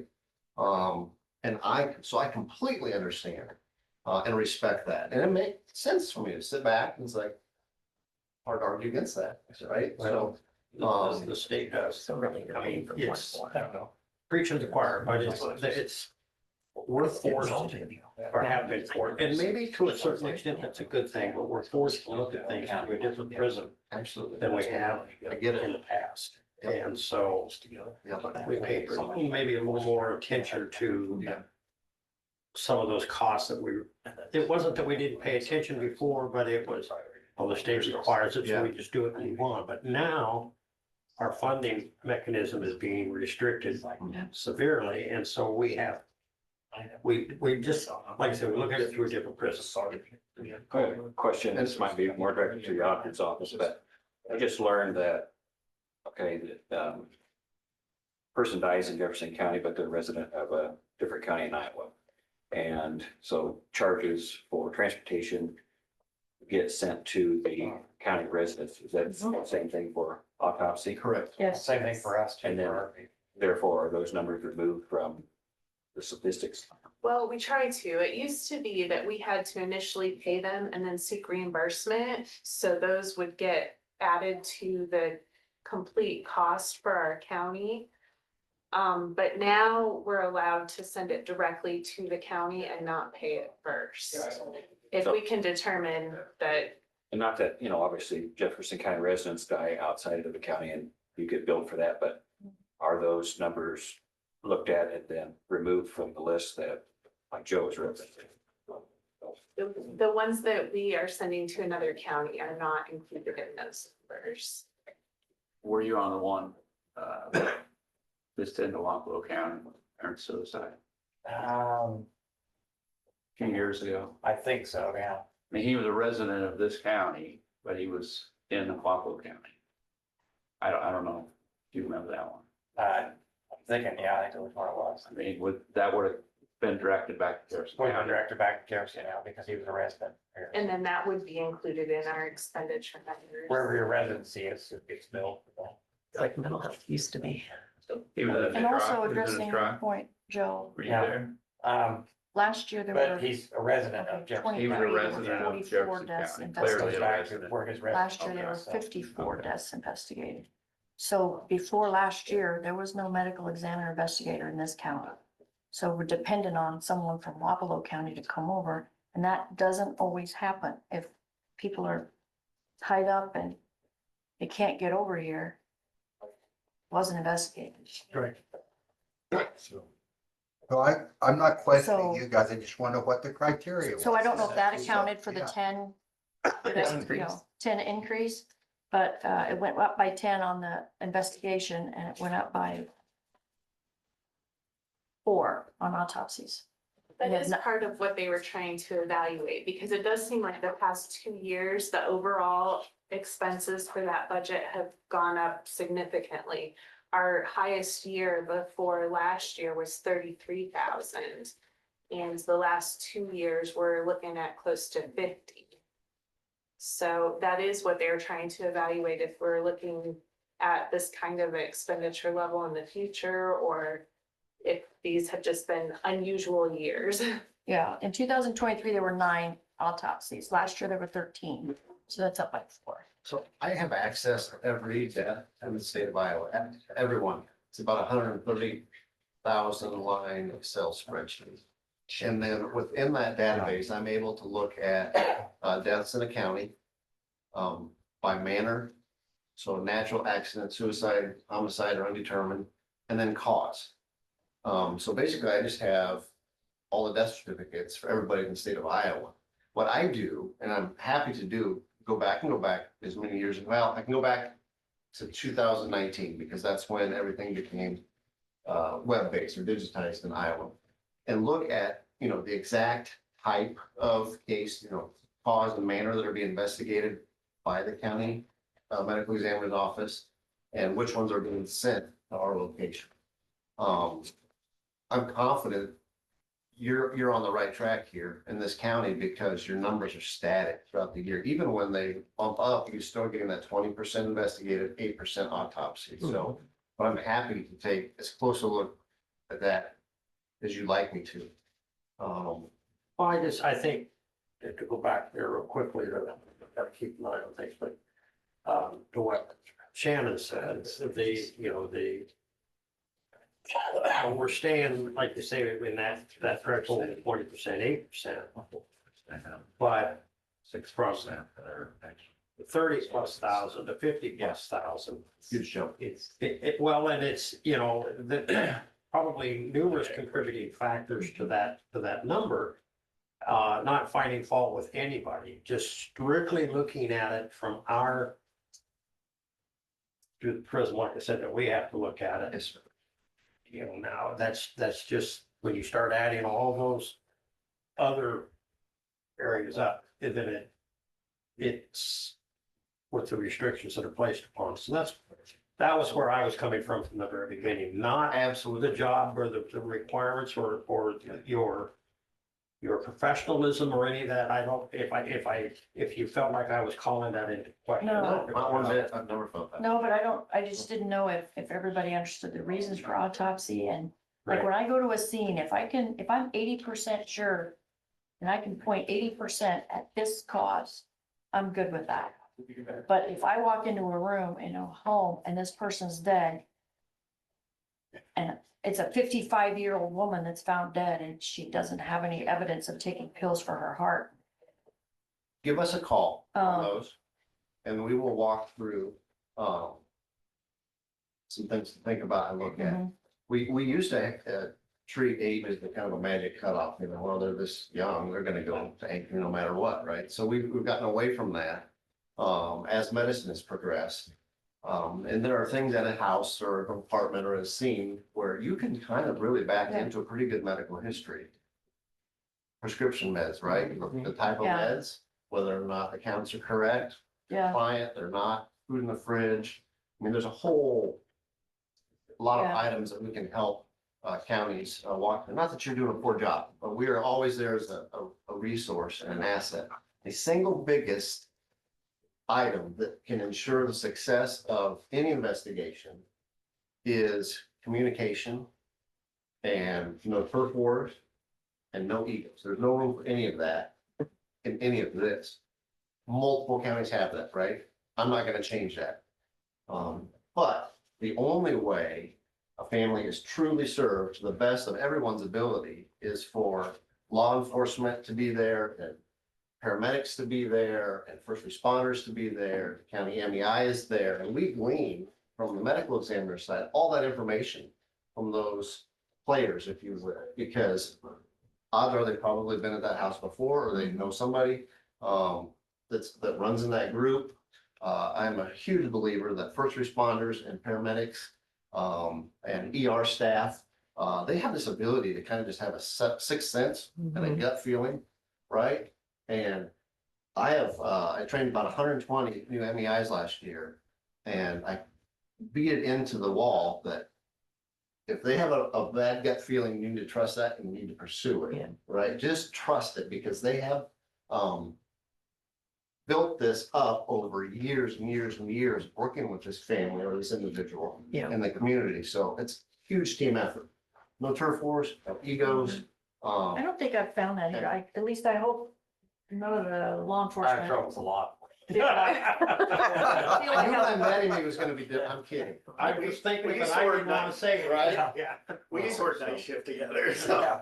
But anytime I go to the scene, I, talk to law enforcement, EMS, I mean, I have never had, No, I've never had trouble. I've never had any trouble, and I hope that they don't have a trouble with me, they haven't indicated that. But I think we have a good environment here. I don't know about the paramedic thing. You talk about the history just real quickly. So I was having some severe neck pain here months back. It was excruciating. And I finally just took myself out to the emergency room. And one of the things that they went through was On a card stuff. they looked, I did not have a history of coming in there asking for pain meds. Yes. Right. I just never thought about it until you just brought it up. So if you, yeah, if anybody else need me, I got one more question. yeah. When there's a death and hospice is involved, do you So- even bother with that? So any death outside of a facility is fine. And if you have a hospice patient that has fallen or had any trauma in, what do you say, like 2 or 3 days, So. then I have to investigate that. You're on the right track there. So, great question about hospice. Yes, it can be an ME case. Even if they're at an inpatient hospice facility, more often than not, it's a fall with a fractured hip or a subdural of some sort. And then become immobile. More often than not, they'll develop pneumonia over a several week period and then they die. So unless an individual falls and then regains that baseline of level of health where they were at prior to or at the time of the fall, then it's a medical examiner case. That makes sense. So those get missed all the time. Good question. I didn't mean to No, no problem. steal your I've got thunder. something to follow up on that too. Recently, with our ice that we had, I went to a facility, but the hospice company said, our nurses are staying home, we're not sending them out. So if it's at home, they're on hospice, I need to. Mhm. If it's an unattended death, yeah, and the hospice nurse, I'm guessing, wasn't able to go there and pronounce, correct? That's what. Yeah, I mean, those are saying. thankfully few and far between, but yes. So I have one in hospice that she had a tendency to fall all the time. But she didn't injure herself on falls and they called and said, well, she's fallen. Yep. And I said, did she have any injury? And they said, no, so I didn't. Correct, you're right on this. Yeah, absolutely. Yeah. Steve, yeah, I was She's still wondering, very the ME department in Des Moines, how much is that is funded by state tax dollars and how much is funded by the autopsies? Because I think that's where the rub is. Yeah, so- If the state would fund the ME, then the cost of the autopsies wouldn't be as much.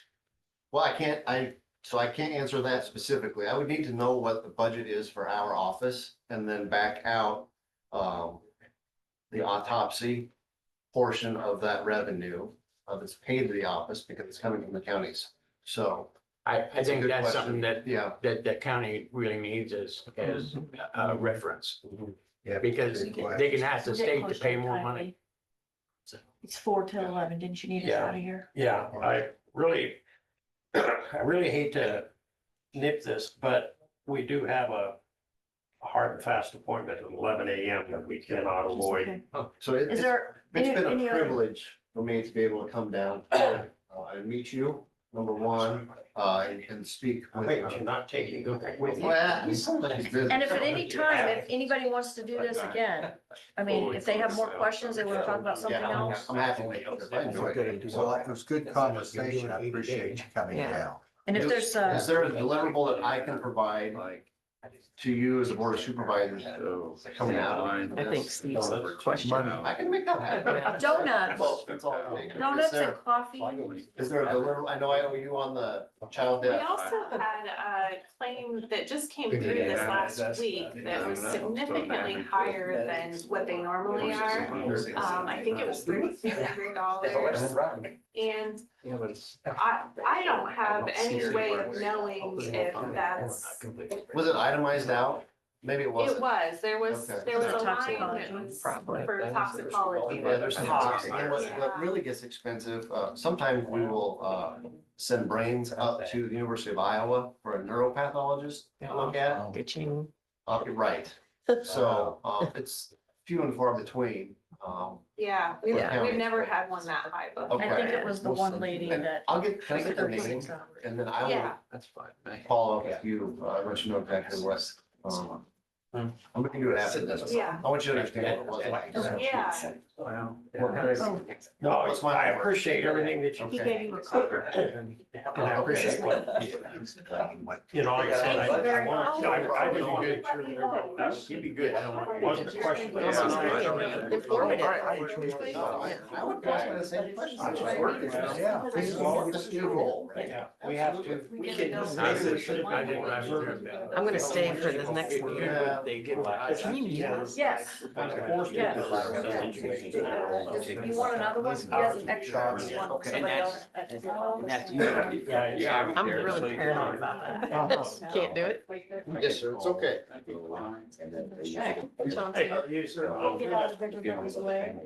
Morning. How you doing? I'm down. Next person. You got the. You say, I got another meeting, so I gotta leave like at 4:00 till. I think so. Yeah. It is a, it is a. It's, like I said, maybe we should have looked at your job an hour. Hey, Thank you very much. Thank you. thanks, Teresa. It's good to see you. Steve, it's good to see you. Take care. Yeah, it's good. Hey, I got a meeting at noon, so I'll be like at 4:00 till I'm gonna sit and laugh. If there's an extra chair, grab it. Grab a chair, yeah, it'll take me, I might leave like at 20 till, so I got enough time to get back across the street and. I think it's scheduled for an hour. but- Yeah. Condensed version. 10 minutes? No. Oh, Joe. Before we get started, Chris, I will be over there. I have to Okay. finish. Thanks for up. coming, Dave. Both of your lawyers there, Estel. I don't, yes, I did. Yes, I did. Representation. Yes, I need to. I brought cookies. But they're in the car. Oh, Does anybody want any? You brought cookies? Yeah. Where are they at? They're in the car. Thanks. Maybe later. How long have they been? in the That's a car? good way to save them. isn't it? Yeah, frozen cookies. Frozen. Oh, I'm sorry, sir. No. Dude, I don't like sitting here with my back to the door. I'm so used to sitting over there at that desk. Oh, thank you very And when much. I'm sitting here, I'm like, I'm sitting in the Sure. Thanks. You with the. It's That's 11 o'clock. Christie's chair Yeah. now. Well, Okay, hi. That's Well, right. Chris, Christie, If you were already sitting there, I was. Our. now Chris, exert your authority. It's my turn now, Chris. hey, that was really good information. We used to do a lot of that stuff in the ER, draw blood and all that stuff, so. For. Yep. All right, Somebody better make sure we can. I was gonna say, where's he at? was going to. You can promise. If he's out there talking, He's went to the little boys' room. Are you guys coming up here or where? yeah, you're welcome to go here. I'm just All like, right, sounds good. I was moving my drink. How was your trip?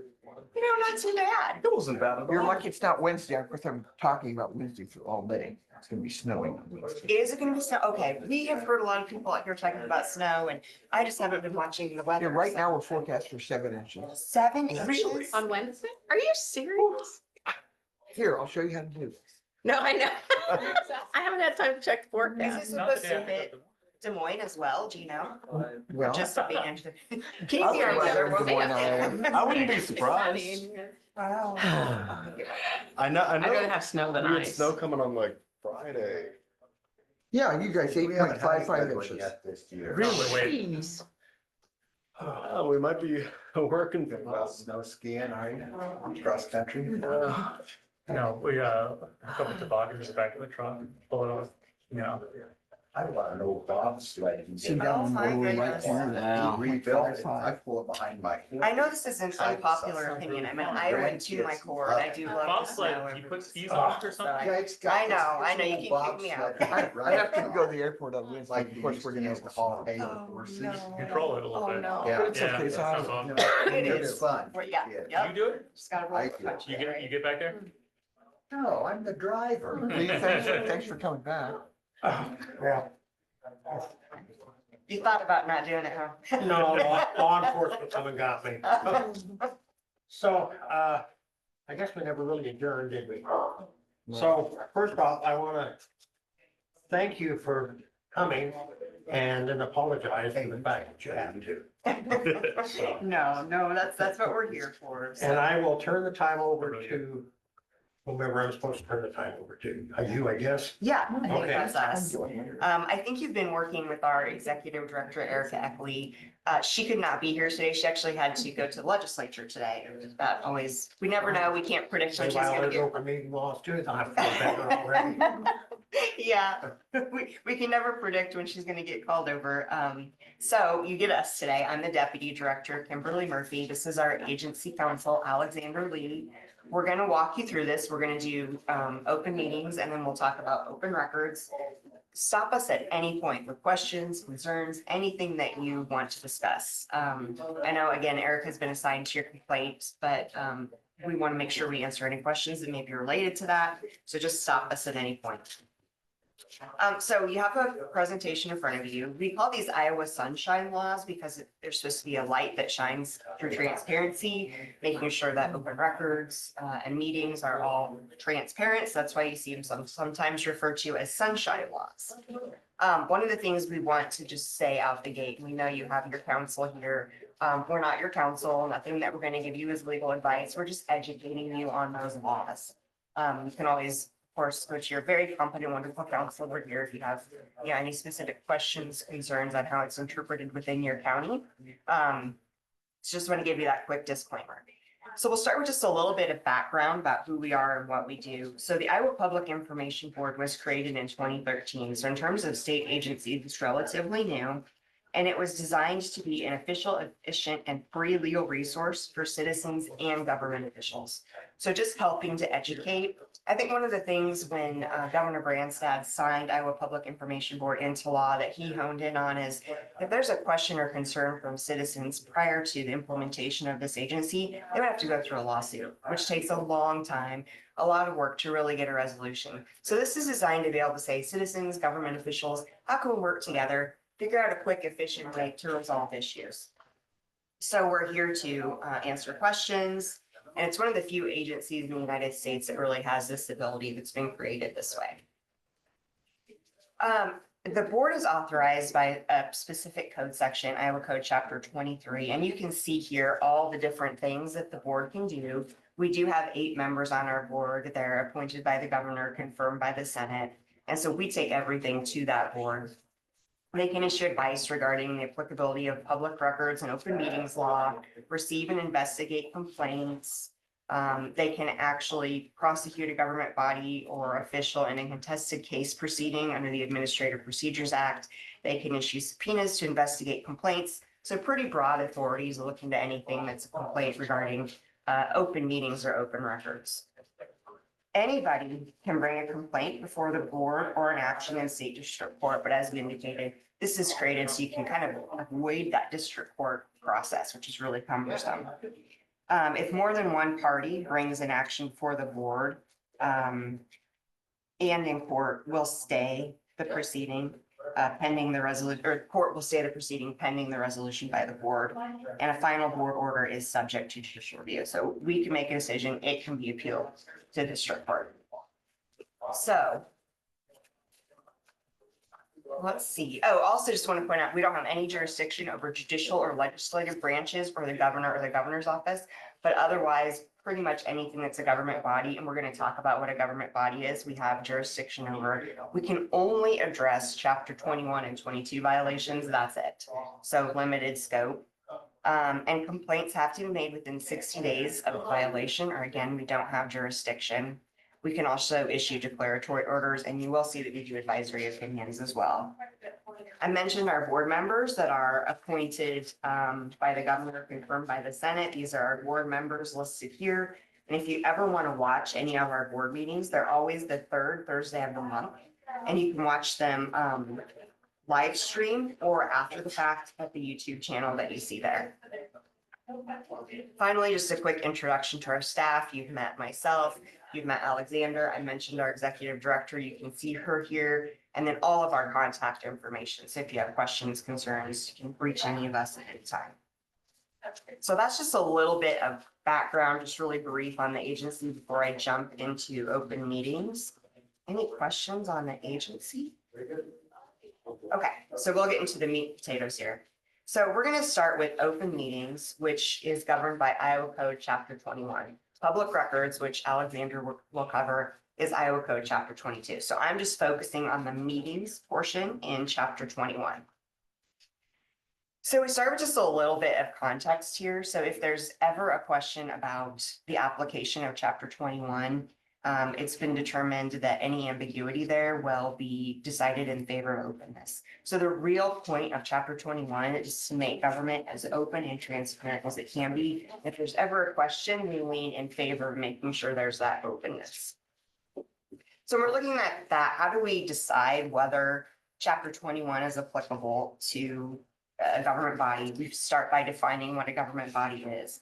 And Chapter 21 defines all the things that are government bodies. So there are boards, councils, commissions that are created by law or appointed by other governing bodies. It could be bodies created by the Board of Regents, advisory boards, commissions, task forces created by state or local governments. They can include nonprofit corporations, but only if they're not the fair. Or supported with property tax revenue and licensed to conduct pari-mutuel betting or licensed to conduct gambling. So really, really narrow. We don't get many complaints at all on nonprofits, but those are the only kinds of nonprofits we could define as a government body. Governing bodies of drainage or levy districts and advisory boards, commissions, committees, task forces created through 2080 agreements. So of course, the Board of Supervisors is a government body, but if there's ever a question about whether something is a government body, it's defined there in the code. We also have this lovely chart, which I'm not going to walk you through. Yeah, I would just say, hey, you know what, if you have a question, if something's a government body, just give us a call and we'll talk you through it. So that is a very complicated chart. Sometimes we'll get questions about something. The printing size. Yeah, you need a magnifying glass for that. We can also send these along if you don't already have access to the PowerPoint. These are open. That'd be great. Then I could share them with my Board of Health. Oh, absolutely. And they're all, it's nicely color coded. That would be nice. Thank you. Still can't read it, but hell. Well, I think I could if it was bigger. We'll get you copies for sure. We do sometimes get questions about maybe something isn't defined specifically as a government body, but it's an ad hoc committee, an advisory board, something that isn't defined in Iowa Code Chapter 21, but does have sort of that official function. We say just as a matter of good policy, you can go ahead and treat those as an open meeting if you want to. It kind of avoids community concern and questions. So, okay, let's say you say, yeah, we are a government body for sure. How do we know if we're having a meeting? Because that's when you know if you have a meeting, it has to be open, you have to follow Chapter 21. So a meeting is also defined by Iowa Code Chapter 21, and you can see there in quotes that a meeting is a gathering in person or by electronic means, formal or informal, a majority of the members of a government body where there's deliberation or action upon any matter within the scope of the governmental body's policy-making duties. So there are really 4 things that we're looking for to say, are you having a meeting? So any kind of gathering of members of that government body, it's a majority. Deliberation or action occurs, and that deliberation or action is within the scope of the government body's policy-making duties. So those are the 4 components you're looking for to see if you have a meeting. We do get a lot of questions about, is a work session a meeting? We say that a work session is a meeting that requires notice under Iowa Code Chapter 21.4, because no matter what that gathering is called, if you have a majority of those members and there's deliberation or action upon any matter within the scope of the policy-making authority, you have a meeting. So maybe you're not debating or deliberating during the work session, but it's a slippery slope into that. You could accidentally just start discussing something or debating something, and then you glide straight into a meeting without knowing it. So we say, go ahead and treat a work session as a meeting, notice it, treat it the same way you would a meeting, because it's just, you could just accidentally in any work session fall right into that definition of a meeting. So that's sort of our best advice there. And we do have, when you see 24AO0001, it means we have an advisory opinion on that. You can find it on our website. You can always take a look at that and read that advisory opinion if you have questions or concerns. So I have a question. So like my Board of Health sometimes will have a work session, and then one of them will take minutes, just like high level minutes, like, meeting start time, attendance, and the work session with the discussion point. They don't take action and then they just, submit it back and then they approve those minutes at the next meeting. Is that appropriate? Is that what you would recommend? I mean, there's never a decision made during that work session, but That's a really good best practice and that's Okay. what we would recommend. Okay. Absolutely. thank you. Because you are treating it essentially Right. as a meeting. Right. And you have those minutes just in case there's ever a question. Yes. Did you accidentally slip into that? You'll never have a violation because you've taken those steps. Okay, thank you. Yep, really good practice. So you're gonna have a meeting. So then we get into the nuts and bolts of chapter 21. You're a government body, you're having a meeting. How do you make sure you comply with Iowa Code Chapter 21? I'm sure you're aware of these. We'll just go through these. You have to make sure you have a notice that's provided at least 24 hours in advance. And it has to include the date, the time, the place, and a tentative agenda. So those are the things you absolutely have to have pursuant to Iowa law. If there's a news organization that's requested notice, the notice needs to go to that news organization. The notice has to be posted in a prominent place accessible to the public at the government office, or if the government body doesn't have an office, it needs to be prominently placed where the meeting will be held. So I'm assuming all your meetings are held here in the courthouse. So does your notice post then in the courthouse, on a bulletin board, on the outside of the courthouse door? Okay, perfect. All right. So I've got, before you move on, I got a Yeah. question. Where it says notice of meeting must be sent to any news organization requesting it. So let's decide or have it hypothetically, let's say, Tuesday morning, at 10 o'clock, we decide we want to have a meeting. We need to have a meeting. So we're gonna have a public meeting, put it on the agenda. We post it out here. Our newspaper doesn't print till Thursday. So I can send it to the newspaper, but ain't nobody gonna see it. Yeah, that's okay. As long as you make sure you notify that news organization, you can't do anything about their printing times when they go to press, but you'll comply with the law as long as you make sure you get it to that news organization who's requested it. Yep. So if they don't request it, it's a moot point. Yeah, that's right. Okay. I mean, it's still a good practice. Right. To send Right. it to newspapers in the area, but the law says it's those who request it. Okay. So So when you say request it, they have to request it that day or just a request in general? usually there's just a request in general. Like Okay. for us, we have news organizations that are just like, they let us know a long time ago, hey, we want to be on your notice list when things go Right. out. Okay. So this is like a running list that we keep. And because we have that email list, even though we technically don't have to, it's good practice. If individual members of the public ask, it's no problem to add them to that list because it's public announcement anyway. So Yeah.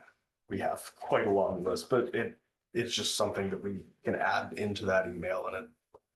Well, and that in the auditor's office as well. Yeah, yeah.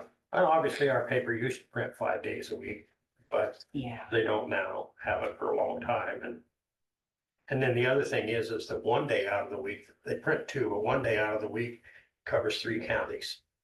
So, Yeah, no, and we would not find a violation there. Like I said, you can't control when they go to press, when they post, just as long as, where we would look is just to say, they've requested it, did you send them that? So, yeah. in many ways, the newspaper provisions in the code are written for 20 years ago. 20 years ago. Yes, that's right. There has not been updates to the code. Yeah. Okay, any other questions on preparing for a meeting?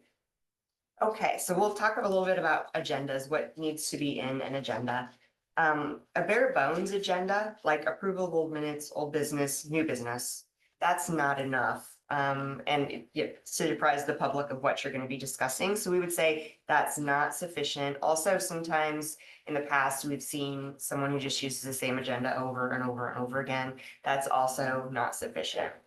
We want to make sure that whatever your agenda has, it's enough to apprise the public of what you're going to be discussing, what items are going to be on the agenda. So just make sure that there's enough detail there that they can understand what's going to be discussed. Once an agenda is posted, we say that it can be changed under certain circumstances.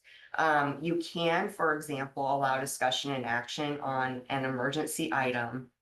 But if if that action on that emergency item can reasonably be deferred to a later meeting, it should be. But if you have an emergency and you have to take it up right then, the law does allow you to do that if it can't be deferred. And as I mentioned, we just want to make sure information on that agenda is sufficient to let people know what's going to be discussed. And if you are going to discuss it in open or closed session, the agenda needs to state it. Even if it's going to be a closed session, you need to have that item on the agenda as a closed session item. And we'll talk about what a closed session looks like and what you need to watch for in a closed session here in a little bit. So any questions on agendas? Okay. One of the questions that we get a lot is social gatherings. So, there's how many of you here in the room, and I'm sure that there are times you're going to go to the county fair together, or you're going to be in public together. So one of the questions we get is, can we actually be together socially if there's a quorum? What does that look like? So we say, yes, you can get together socially. And as a matter of fact, there are a lot of times that's just going to happen, but you need to make sure you don't discuss business, because that's when you slip into a meeting.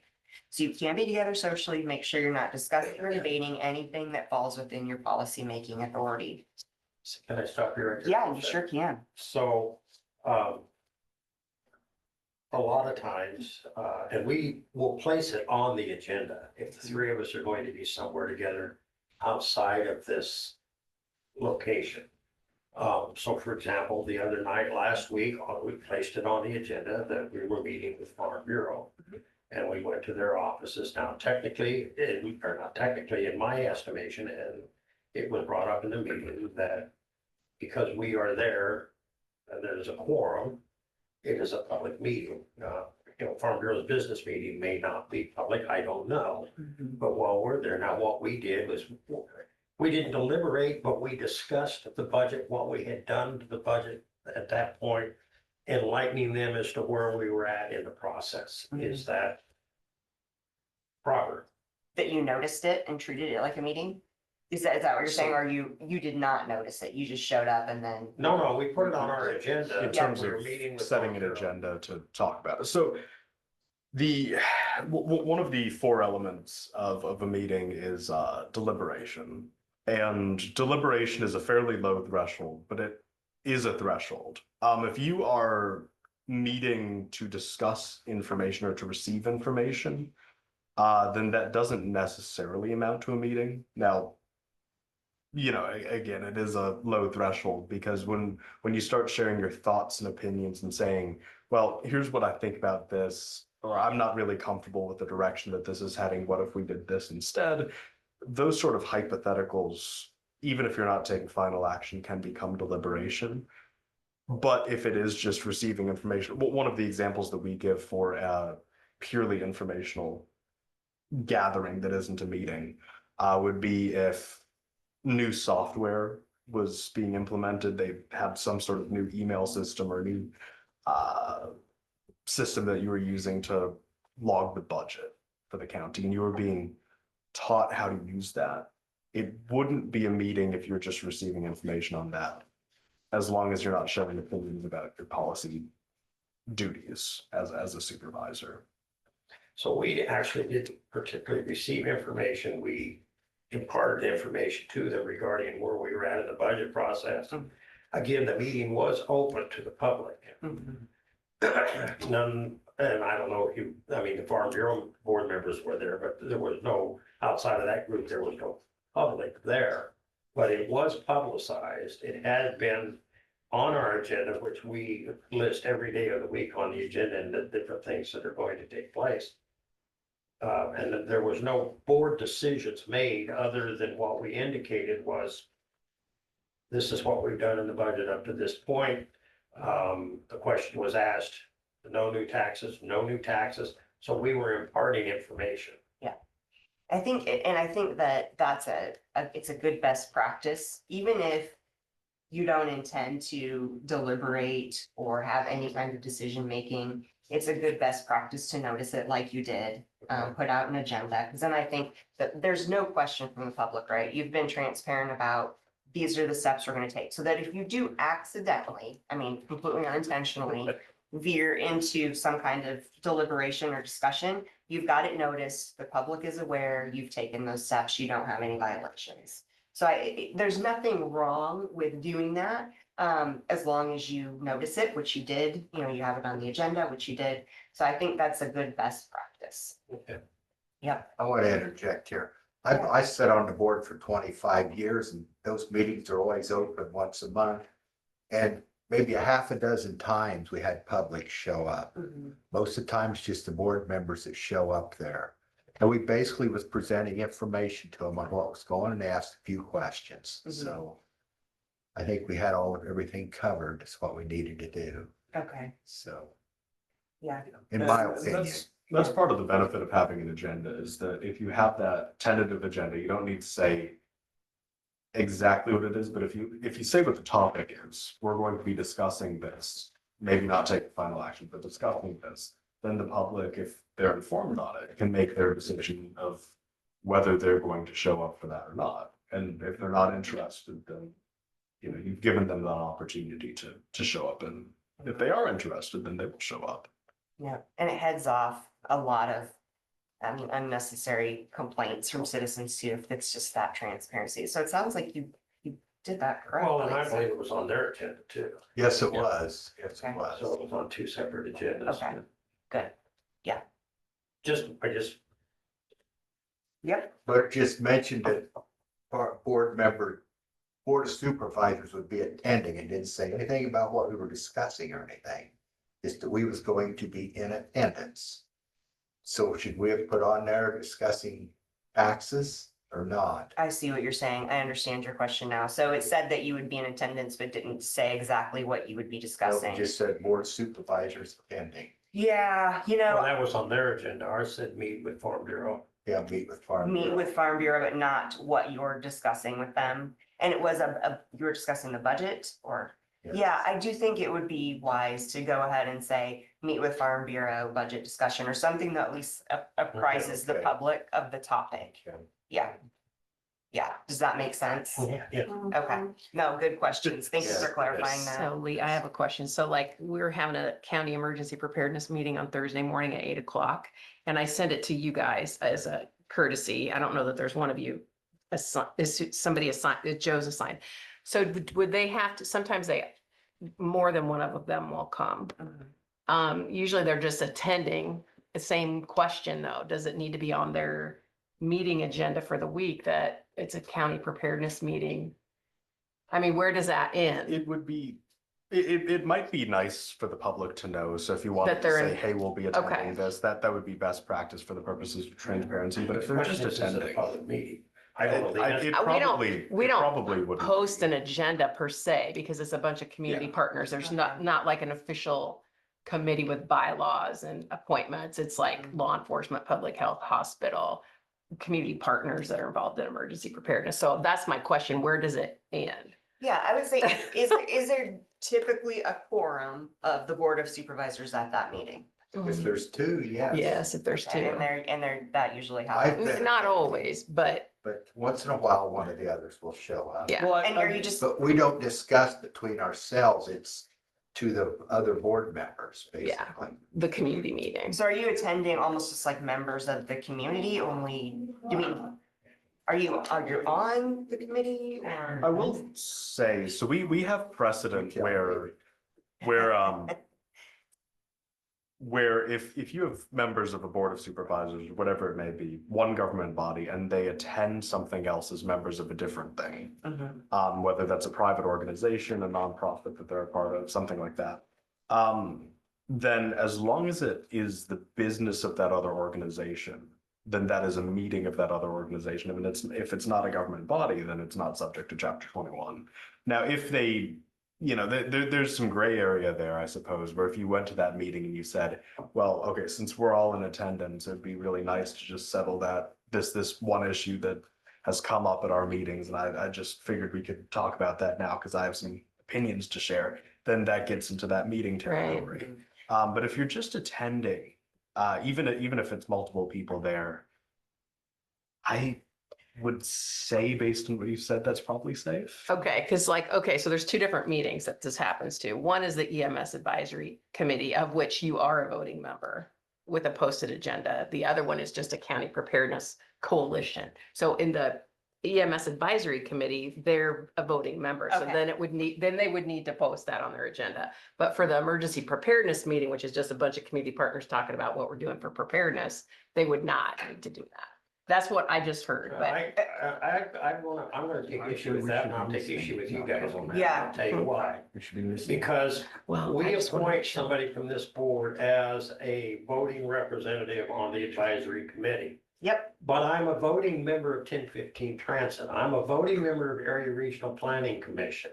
I'm appointed by this board, yeah, okay, and I attend that meeting, yeah. okay, but we don't put on our agenda every stinking meeting that we Sure. attend. No, and you would. no, yeah, let's back up for a second. That's 'cause why I I'm think asking that's a the good question. point. Right. Yeah, so if you are a voting member of another entity and you attend in that capacity, then I think you're okay. You don't need to say, Okay. as a board of supervisors. I mean, we're- that board That has its own exists on agenda. its own. Yeah. Yep, Yeah. yep, Yeah, so that absolutely. board would be, That would be, you and don't certainly need to if you notice didn't that or have, do anything. if you just had one person attending on behalf of the organization, then there's no meeting then either. Because one of the four elements of the thing is that there has to be that government body, and if you're not meeting as a government body, Let's You know, say, we usually have two members, for example, on our service agency. So that is always listed on the agenda when the service agency is going to meet.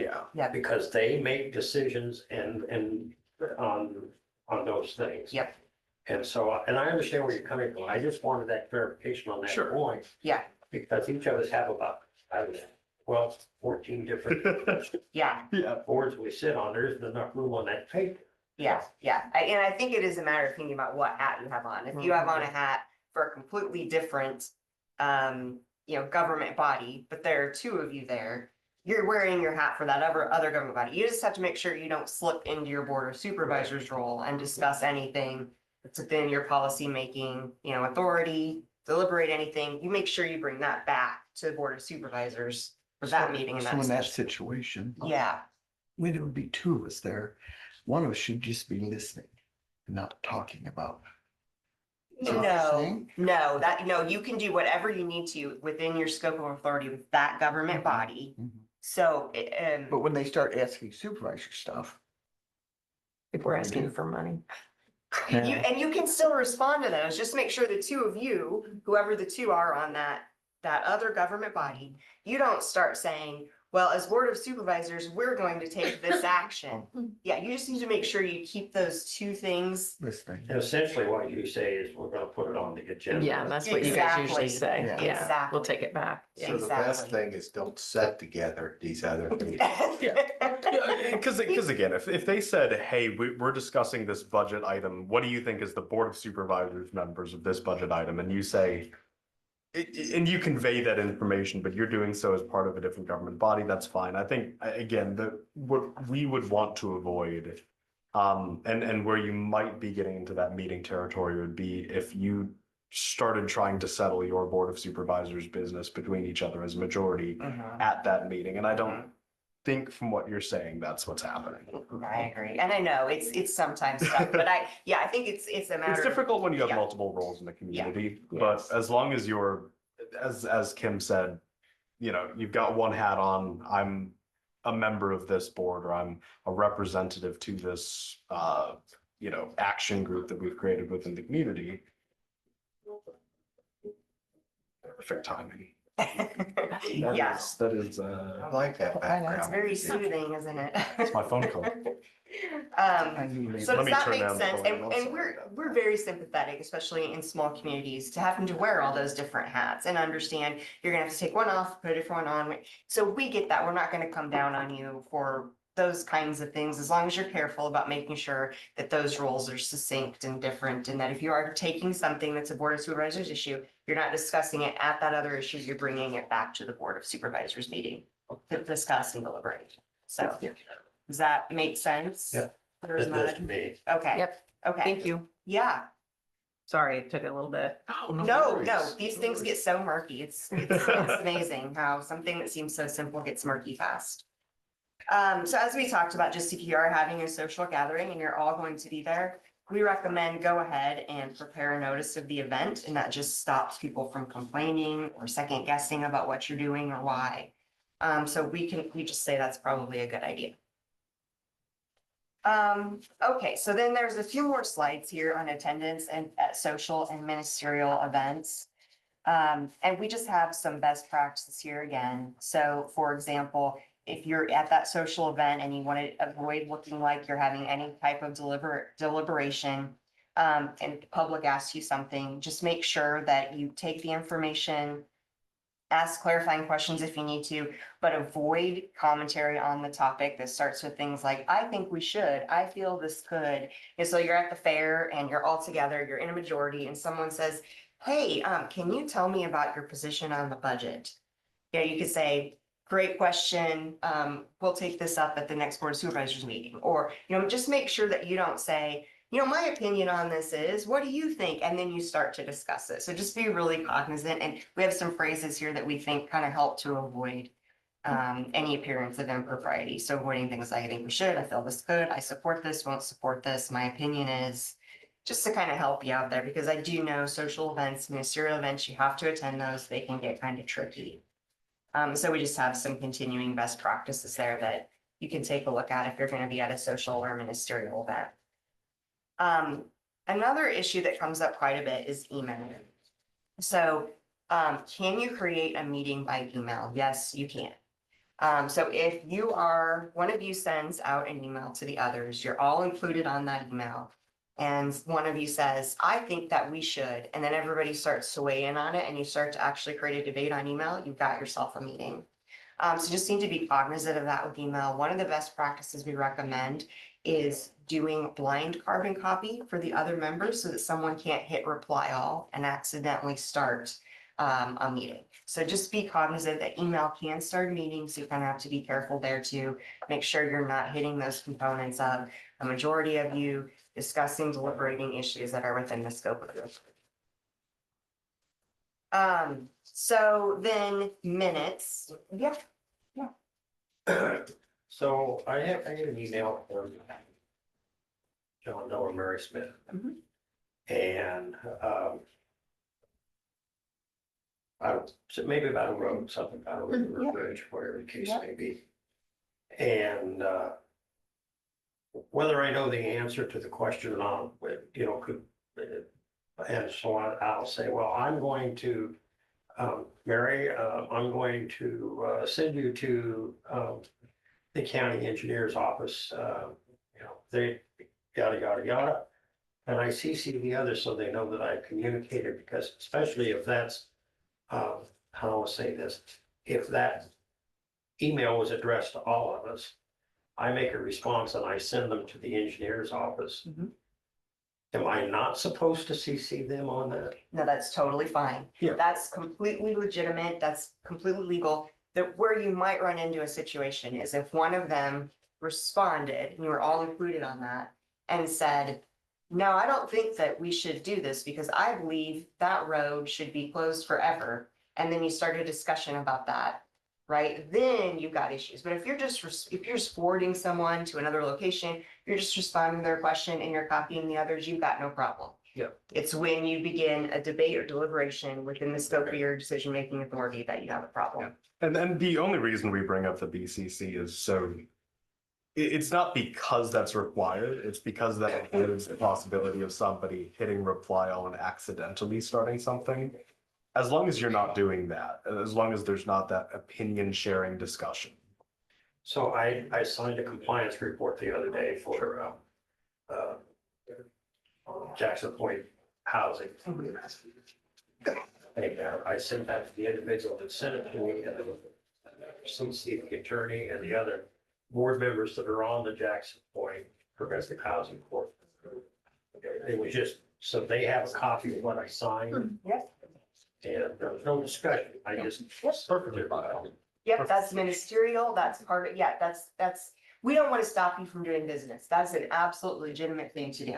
We just want to make sure you don't end up having those. So I think the thing that I would think about is, am I now with the majority of people debating or discussing something that should be actually debated or discussion in open session at a meeting?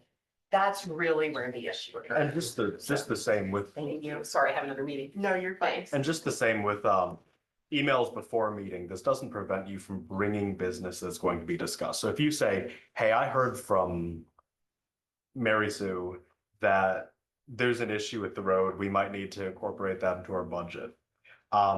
Let's discuss this at the meeting, and then you send the information that she sent along to everybody else. That just makes sure that it's being put on the agenda. That's completely legitimate. The only thing that we want to avoid is that next step where you start talking about, oh, I don't like that road, so let's get rid of it. Right? Sorry. You're fine. There's so much going around. So even like debating whether or not something should be on the agenda is not a violation. That's correct. We would Okay. still consider that to be ministerial. I mean, as long as it's, if you're just sticking to, should this be on the agenda? That one's kind of tricky because you could easily deviate into, yeah. We had that situation come up recently where someone was trying to get something on the agenda and asked for the board and to weigh in on it. And I said, please don't ask them all in one email at the same time. One of the things about the tentative agenda is you can say, we might discuss this, and if it comes up at the meeting and they say, the other two supervisors say, I don't care about this road, let's table this for later, or let the citizen give us a little more information about what they're actually looking for, then that's on your tentative agenda. So if you wanted to discuss it, you could discuss it. But it's tentative, so if they say, we need more, I don't want to talk about this right now, or wait until our budget comes out and then we'll talk about it. And when we put on an agenda, if we plan to take action that we label it as discuss and consider. If it's just a discuss, or if it's no action, we're not planning on taking it, that doesn't mean we can't table it, because tabling it is an action, but. That's correct. That's just what our agendas look like. Yeah. I think that looks good. Yeah, and if it, discuss and consider is great, because that gives you wiggle room. If the public is aware you're going to discuss it, that you could consider it, but it doesn't mean you have to.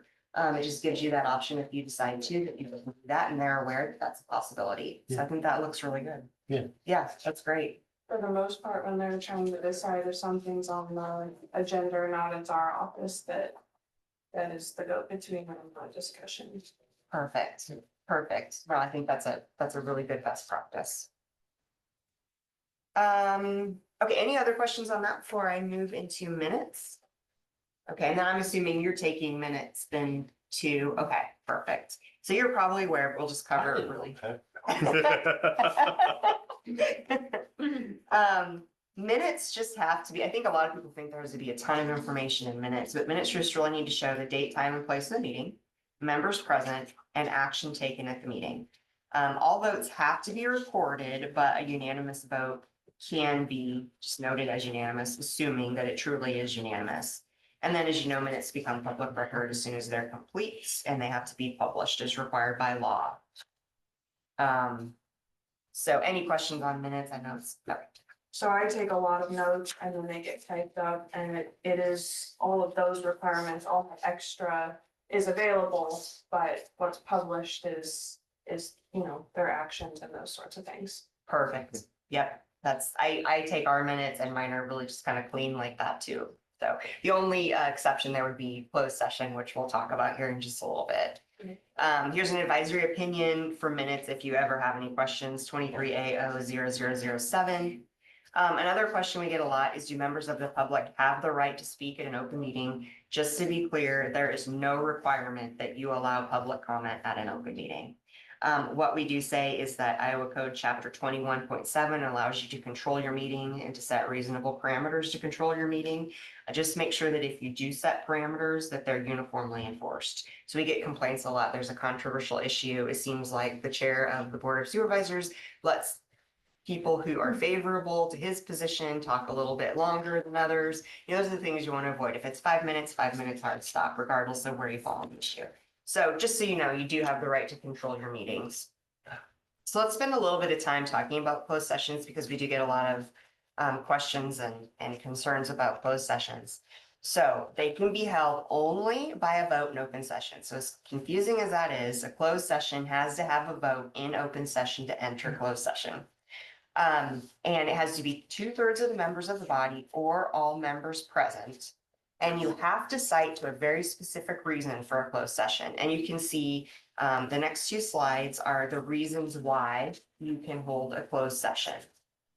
I'm not going to go through all of these, but I'll just point out a few that we get questions about quite a bit. So discuss strategy with counsel on matters that are currently or may imminently be in litigation. When that happens, you just need to make sure your counsel is identified and present in some capacity. So if you're going to be discussing a strategy with counsel, make sure your counsel's there. Let's see, other ones that we get questions about a lot. To evaluate the professional competency of an individual whose appointment, hiring, performance, or discharge is being considered. That individual needs to request the closed session. And you can see there's some recent Court of Appeals decisions on that. So just make sure that that individual is requesting the closed session. Another one that comes up a lot in Board of Supervisors is discussing the purchase or sale of real estate.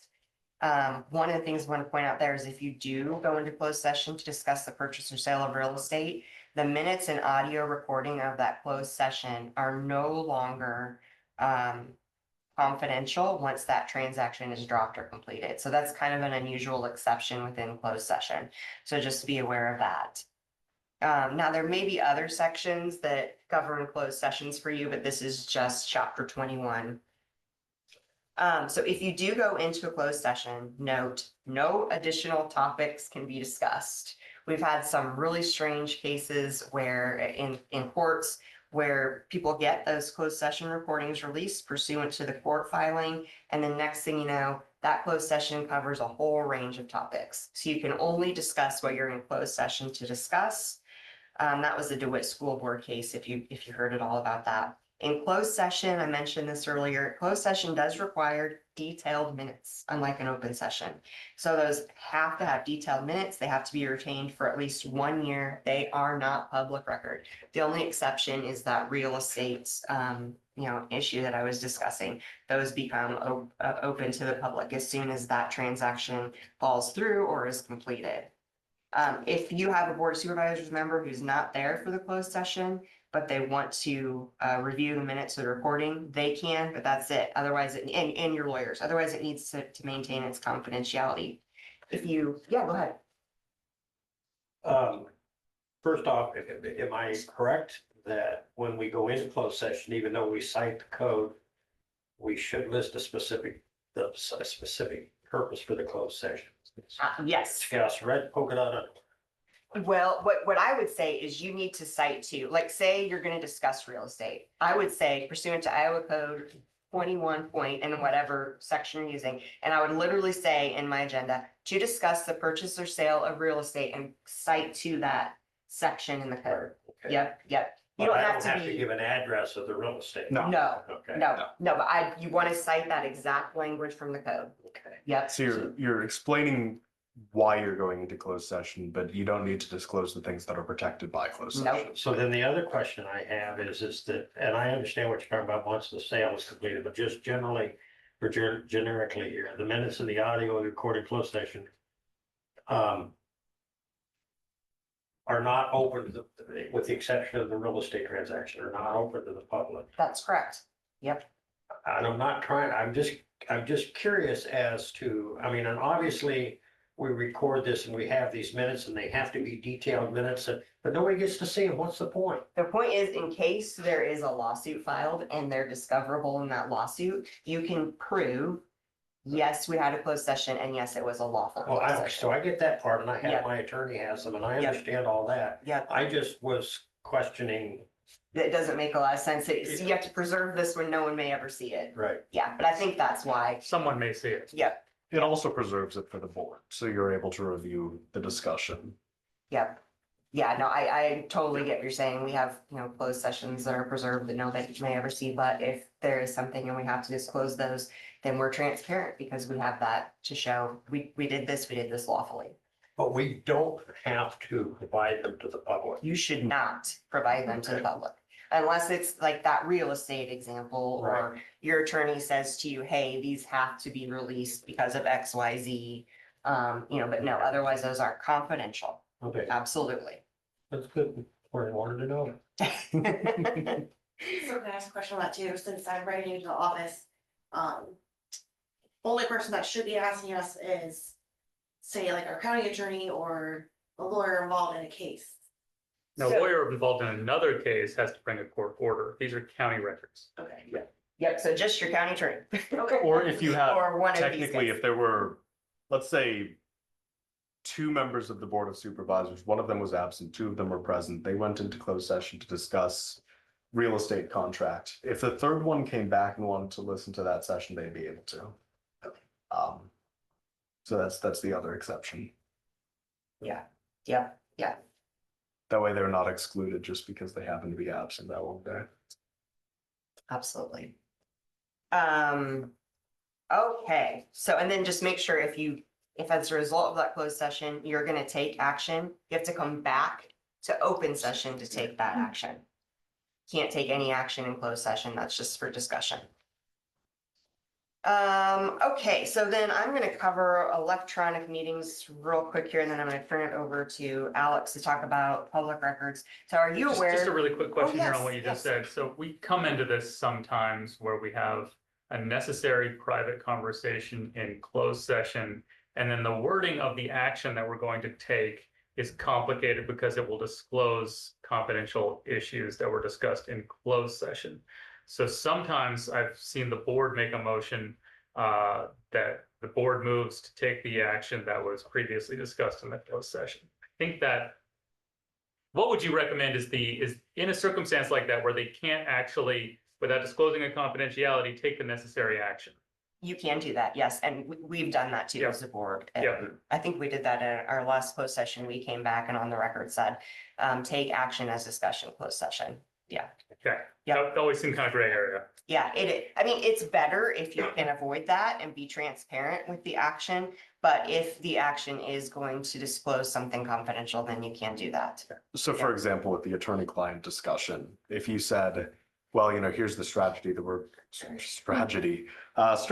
we're pursuing in litigation, we discuss it during closed session, we tell the lawyer to do, whatever was discussed, come back into open session and say, pursuant to what we discussed in closed session, the lawyer will act as we instructed. Yep. Yeah. Yep. You got it. Yeah, I've got a question. Yeah. Pertaining to me, I took office January 2nd here. And if Congratulations. they had something last year that was in closed session, but now we have to make a decision this year regarding this or whatever, am I allowed to listen? That is a good That is question. So, and that's a good Yeah. question because we explicitly don't have an answer right now. We have an advisory opinion saying that someone who is part of the board at the time can do it. We do not have an advisory opinion about what happens if somebody joins afterward and wants to review a previous closed session recording. So we don't have an opinion on that.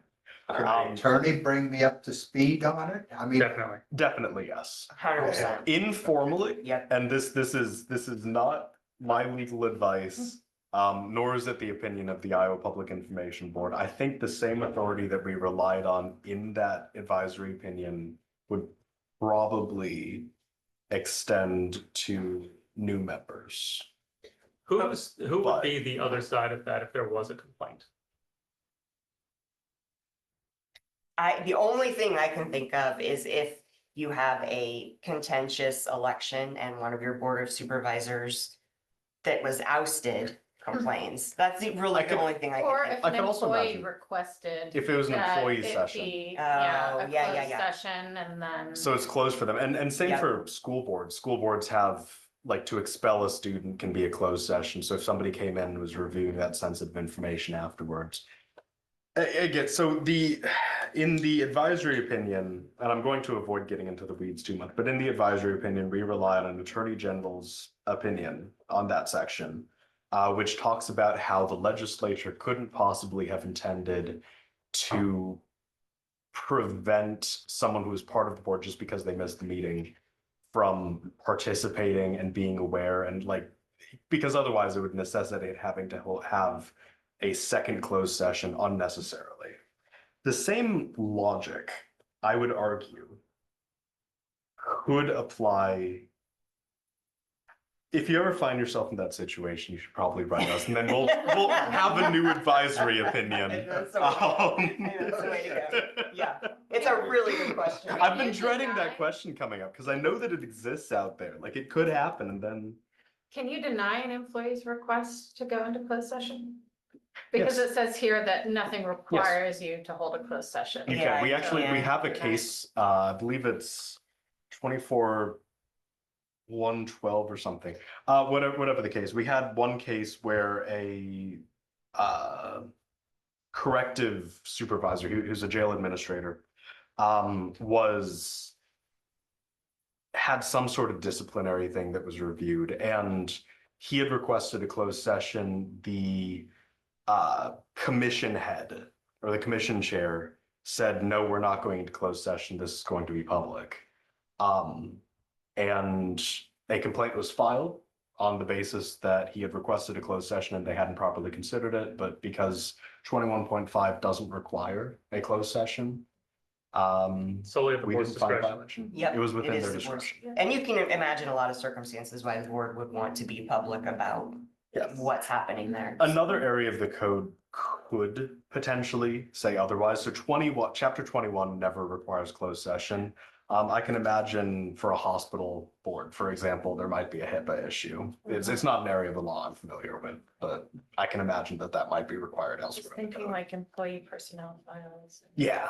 Yeah, yeah, but even then, as the lawful custodian, it's really up to the, law custodian to determine, so. I just want to make sure you're aware of the change in the law on electronic meetings. Are you aware of the change that went into effect on July 1st, 2024? Basically, a government body must provide for hybrid meetings or teleconference participation or virtual meetings or remote participation for its members. Okay. Oh, geez, I didn't even notice that. Okay. I've turned around to look at my stupid face a few I times. It's didn't like, even, all right. yeah. Cool. Sounds like you're very familiar with that. If not, there are slides here where you can take a look at that change. So I think, and then there's some information here on exempt sessions that relate to employment conditions. If you want to look at that, or if you have any questions, let us know. But in the interest of time, I think I will stop here to turn it over to make sure we have time for public records, unless there's any questions or concerns on open meetings that I haven't addressed so far. And my section will be quick. Promise. Okay. I don't want to keep you here too long. Yes, It's turn gonna it snow over. soon, I've heard. Not till Wednesday. We're not gonna be here yet Wednesday. I apologize to everybody, but I do have a Absolutely. real quick question. Sure. Under exempt sections, Yeah. sessions, Mhm. you got strategy issues and I have sessions.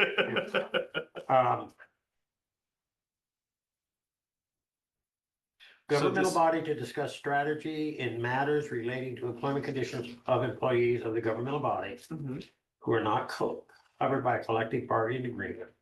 For purposes of this section, employment conditions mean wages.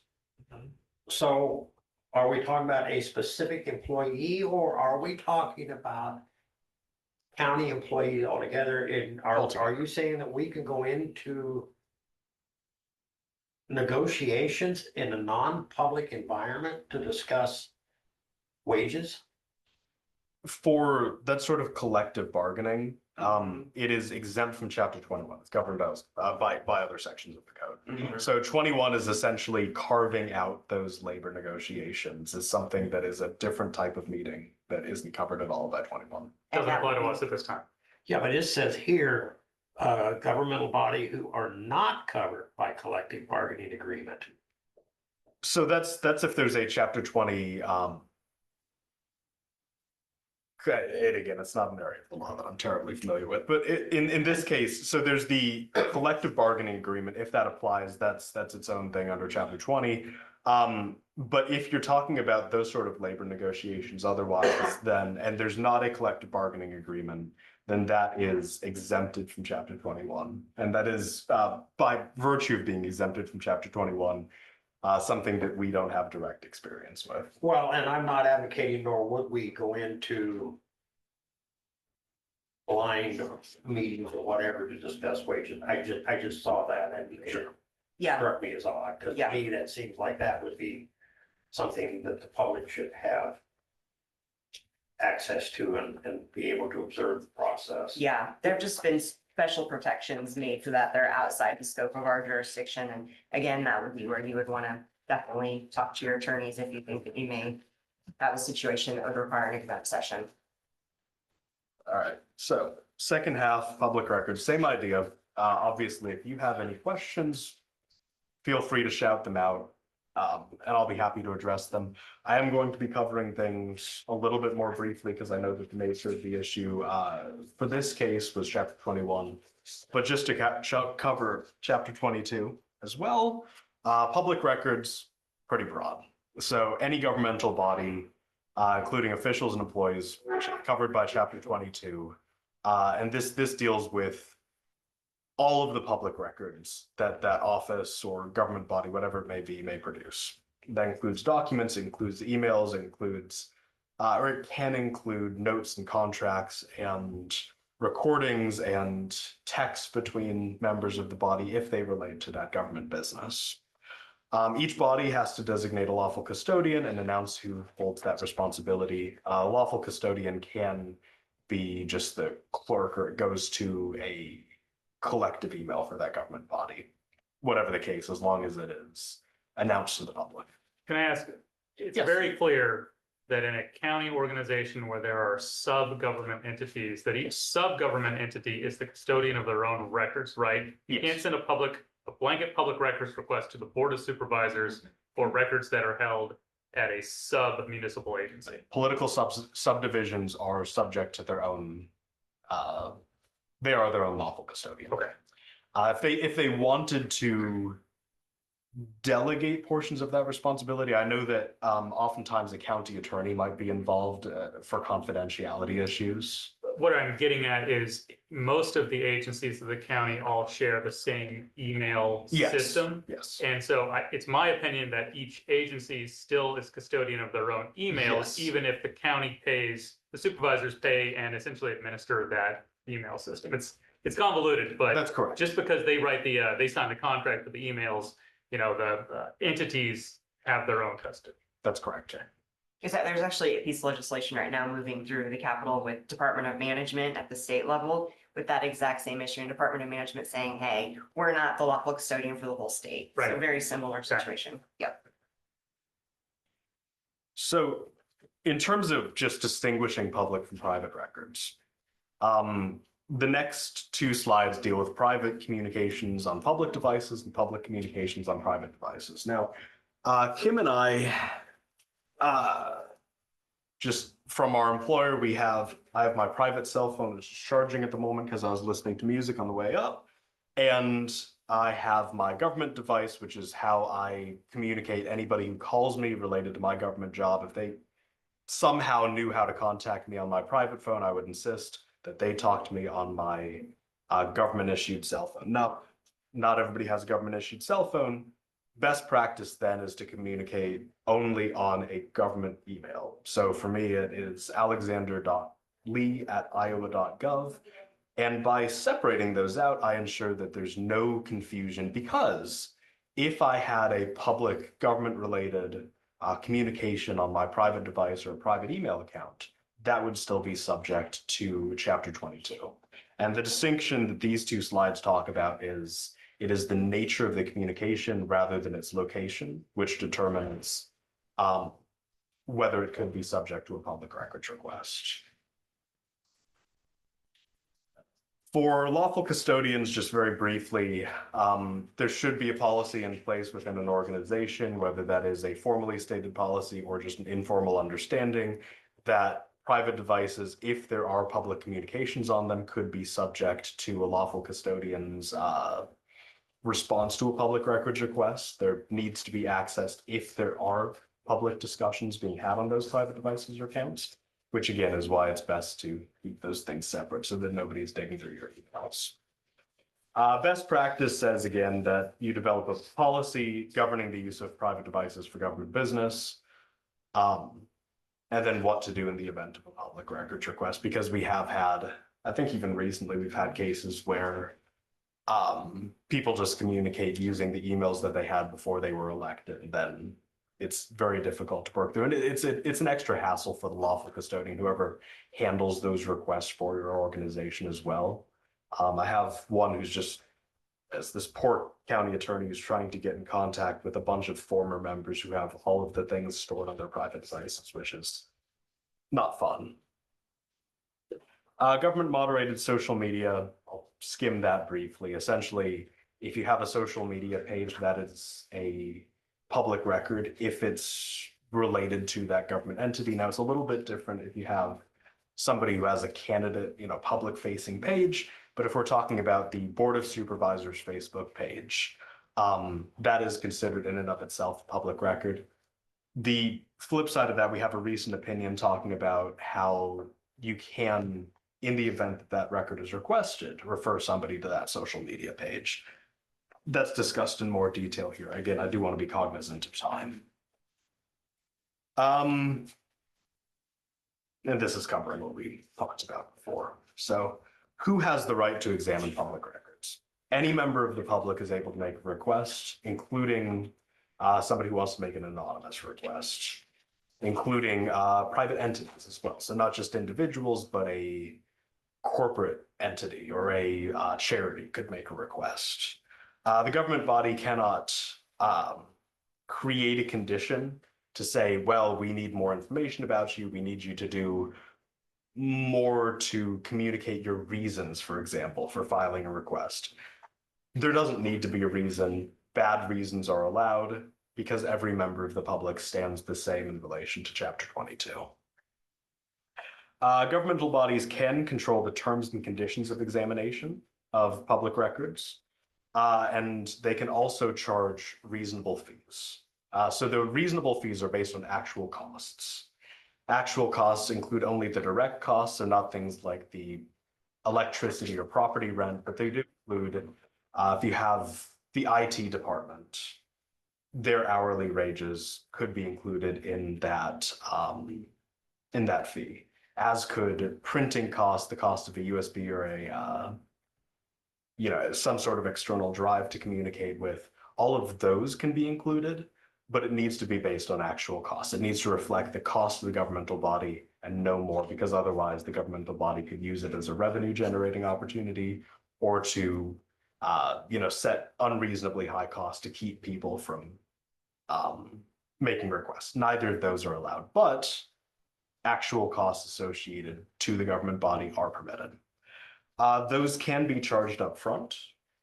So sometimes we see requests where somebody requests just an insane amount of information, and it takes, let's say, 5 or 6 hours or 10 hours to respond to. And the government body communicates those fees ahead of time, and they say, hey, that's going to cost $300. And they say, okay. And then once you've gone through all of that effort, nobody is available to collect that record anymore. They've ghosted you. In that case, you're allowed to request the payment of fees ahead of time, and you can keep that sort of as insurance to make sure that they're actually going to follow through. As I said, it does not need to be an identifiable individual, as long as they provide an email address or a PO box or something like that to respond to. They don't need to provide any more information. As long as you're able to comply with the request, that's enough information. In terms of time, so Chapter 22 does not provide any strict time requirements. There is one provision that talks about the 10 to 20 days that's often cited for determining whether confidentiality applies, but outside of that determination, the code does not describe any particular timeline. So instead, what we look at is the amount of information requested and the amount of time that it'll take to respond to.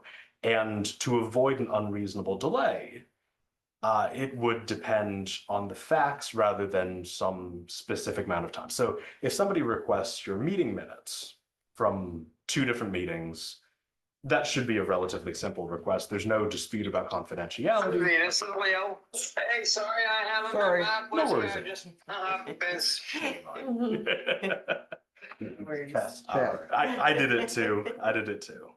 But if you have that very easy request, then that's easy to produce. It shouldn't take more than a week.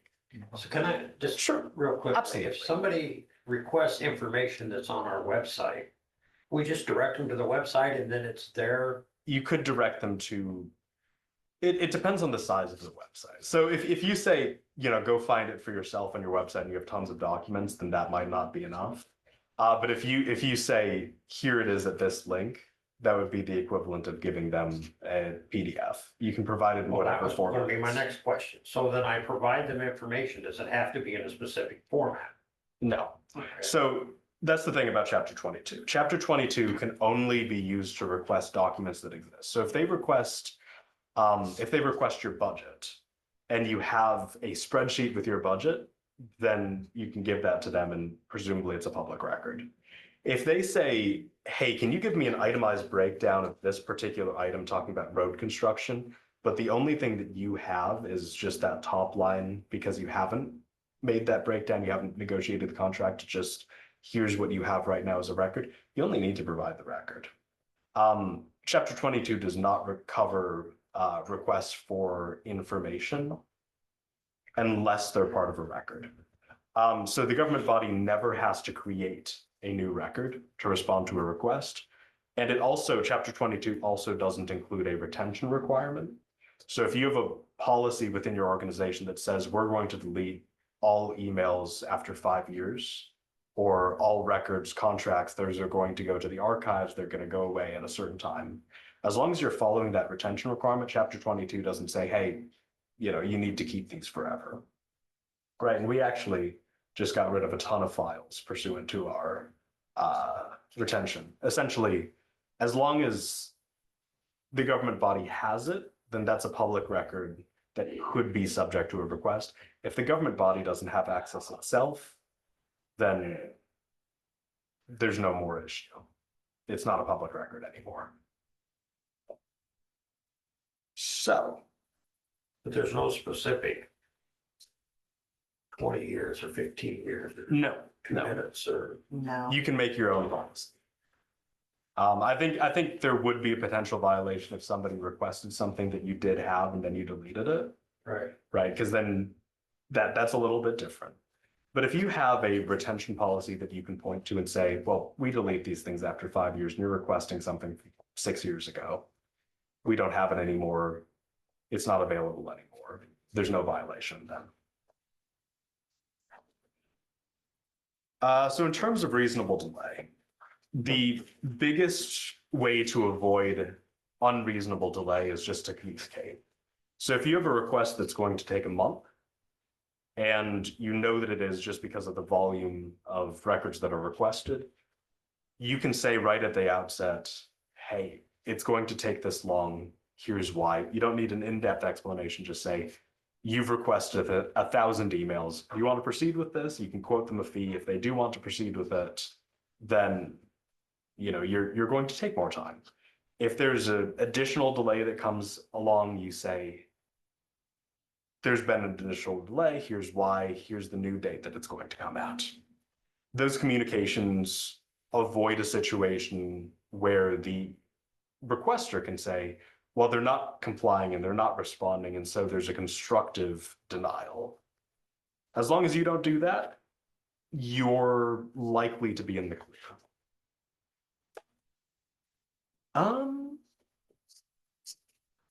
We have an advisory opinion about how you can control those requests. I'm not going to cover all of that, but very briefly, you can insist, you do have to provide for electronic records requests. but you can determine how those are made. So if you say, reach us at this email, and they email somebody else, they email somebody else within the government. We talked at the beginning about sub-governmental bodies. If somebody files a request with the wrong governmental body, there's no obligation to, pass that along through, telephone game communications. You can say, here's the email that you need to reach out to us with, or here's the online request form that you need to respond to. You can also insist on things for digital privacy, or digital security rather. If they have links or downloadable attachments that you need to make that request, you can say, hey, make that request again in the body of the email, rather than as this link that could lead me to some sort of malware. Right. Or if it's a very long request and it's not clear what they're asking for, again, you have the flexibility to say, hey, give us exactly what you're looking for. Don't give us this long preamble. So flexibility is what that advisory opinion is about. We talked about fees already, so I'm just gonna go right by that. Actual cost is the standard. You can't charge more than actual cost. For redaction, if you have a record that is partially confidential and partially not, it would be inappropriate to withhold something simply because it contains confidential information if the rest of it can be disclosed. So if one part of it discusses student or personnel information and everything else can be sent along, redaction may be required to send along the non-confidential material from that record. Can I ask a quick question? Absolutely. In a legal context, if I remove that information, have I not altered that document?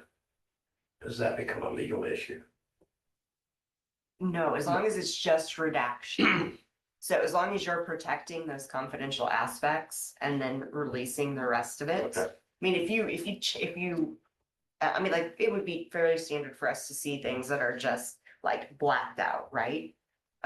If you just struck through something and then created a new record by writing something above that, maybe you would have an issue, but if it's just strictly redaction, no, you can charge that redaction, you produce that record after redaction, you're okay. So when do I redact it? In other words, what I'm saying is so I've got this record. And I can go in and I can,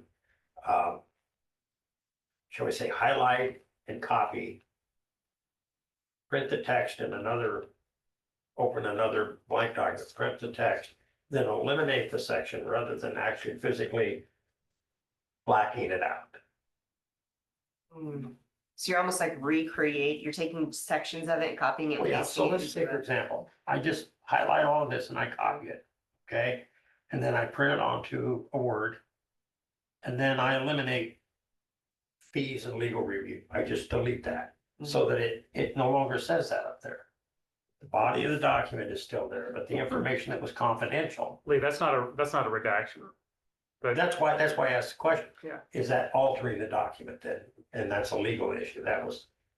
Yeah, I think it would be more appropriate to have that either A big black marker. print black marker and rescan, or there is redaction software. You can do that online as well and safely redact it in a way that it wouldn't be retrievable as a PDF. one of the points of redaction is that the person receiving the document knows that there's something being withheld. So if you're just deleting it, then it doesn't. Okay, got it. That makes sense. And redaction takes different forms. I mean, we've even had questions about police video. There's a minor that was receiving CPR. Blurring software would be a form of redaction in that particular case. So it just kind of varies. Not to derail us, but do you have any guiding wisdom on the applicability of public records requests to police video? Yeah, we have. I think that's our most common advisory opinion topic. I actually just did an advisory opinion last month on that exact situation where there was a minor who drowned in a pool. There was a lot of graphic information. There was also the police officers followed in the ambulance at the hospital. So there's just a lot. They took witness statements from lifeguards that also had medical information. So you almost just have to break down all the different aspects and see what confidentiality exemptions apply within that body cam footage. I mean, it could be police investigative file, it could be crisis intervention, it could be medical information. So you just kind of have to break down the components and apply those exemptions. That was a Is really it- complicated question. Is it the Yeah. board's opinion that police body camera footage is not automatically just generally considered part of the investigative file? Because that's how we deem it. So we would say that it's part of the investigative file. 22.75, which is the confidentiality exception for police investigative files, is a qualified privilege, subject to what's called the Hawkeye balancing test. And the third prong of that, which is the most important one in most cases, talks about the public interest versus the interest in confidentiality. So it is a balancing test in that regard. And we look at Who does that balancing? The board? Well, we would say The whoever the lawful lawful custodian is. Yeah, sorry. it is the it is one of the more inconvenient areas of the code to respond to. But the central issue is looking at things like so a strong factor in favor of confidentiality is if there's an ongoing investigation or some sort of active complaint related to it, even if it's not the investigation that it was originally part of. Oftentimes, one of the things that will lean in favor of the public interest is if there was, let's say, body cam that shows potential excessive use of force, so police shooting. That might weigh the other way. We have several advisory opinions that talk about Hawkeye balancing and specific factors there. Yeah, so I mean, the short It's answer, very case yes, dependent. it is part of that police officer investigative report, but then it's just that additional analysis. All right, so the next several slides talk about those 22.7 confidentiality exceptions. There are over 70 different provisions. Obviously, we can't cover all of those. I'm not even familiar with all of them because some of them are so, specific to situations that never really come up, but they exist. Some of the biggest ones include medical records, anything related to, or if a federal statute provides for it, or if the information contained therein needs to remain confidential to ensure federal funding, those are protected. Attorney work product and communications protected by the attorney-client privilege are protected. Trade secrets can be protected, although I'm not sure how much that comes up here. The three big ones that we're going to be covering are the police investigative files, outside third-party communications, and personnel records. So personnel records first. That's 22.711. Most personnel records are considered confidential. So things like disciplinary records, things like employee evaluations, the age, race, sex, address, social security number, home telephone number, anything like that. Those are protected as personnel record information. Personnel records does, however, contain 5 carve-outs of information that, despite this general confidentiality protection, are subject to public review. So the employee's name is one of those. Their compensation, including terms like pay, benefits, vacation, severance, the dates and positions held for employment. So, whatever their start date is, I'm the agency counsel for IPIT, that would be public. Their educational background and previous employment. And I guess the caveat there is that's only if there is a document. This isn't something that would need to be produced as information, but if there was a document that described this, that would be included. And then the last one is the fact of resignation in lieu of termination, discharge, or demotion, as well as the reasons and rationale, are exempted from that personnel exception. So that is one of the sections that comes up a little bit more often. It's one to be aware of. Communications from persons outside of government is another one of the big exceptions. So this is for communications that are not required by law or by contract. So an example that we often use is 911 calls. It's not required that you call by law. These are not people who contract with the government. They're not involved with the government body that they're calling, but that is a communication from someone outside of government. That can be protected if the person outside of government does not consent to it being released as a public record.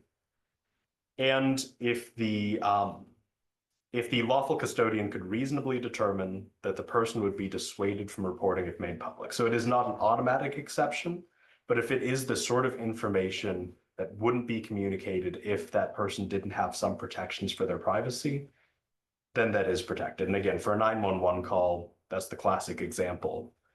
This is somebody reporting maybe a domestic violence incident or just something that they wouldn't want to be released to the entire public. Generally speaking, that would be protected. And other similar communications, if you have somebody talking about, for the Board of Supervisors, hey, you know, I have this issue on my land. I'm really concerned. I have a dispute with my neighbors, and maybe that's sensitive information. That might be something that you withhold because they wouldn't want that to get to their neighbors, but they want it to be brought to the attention of the Board of Supervisors.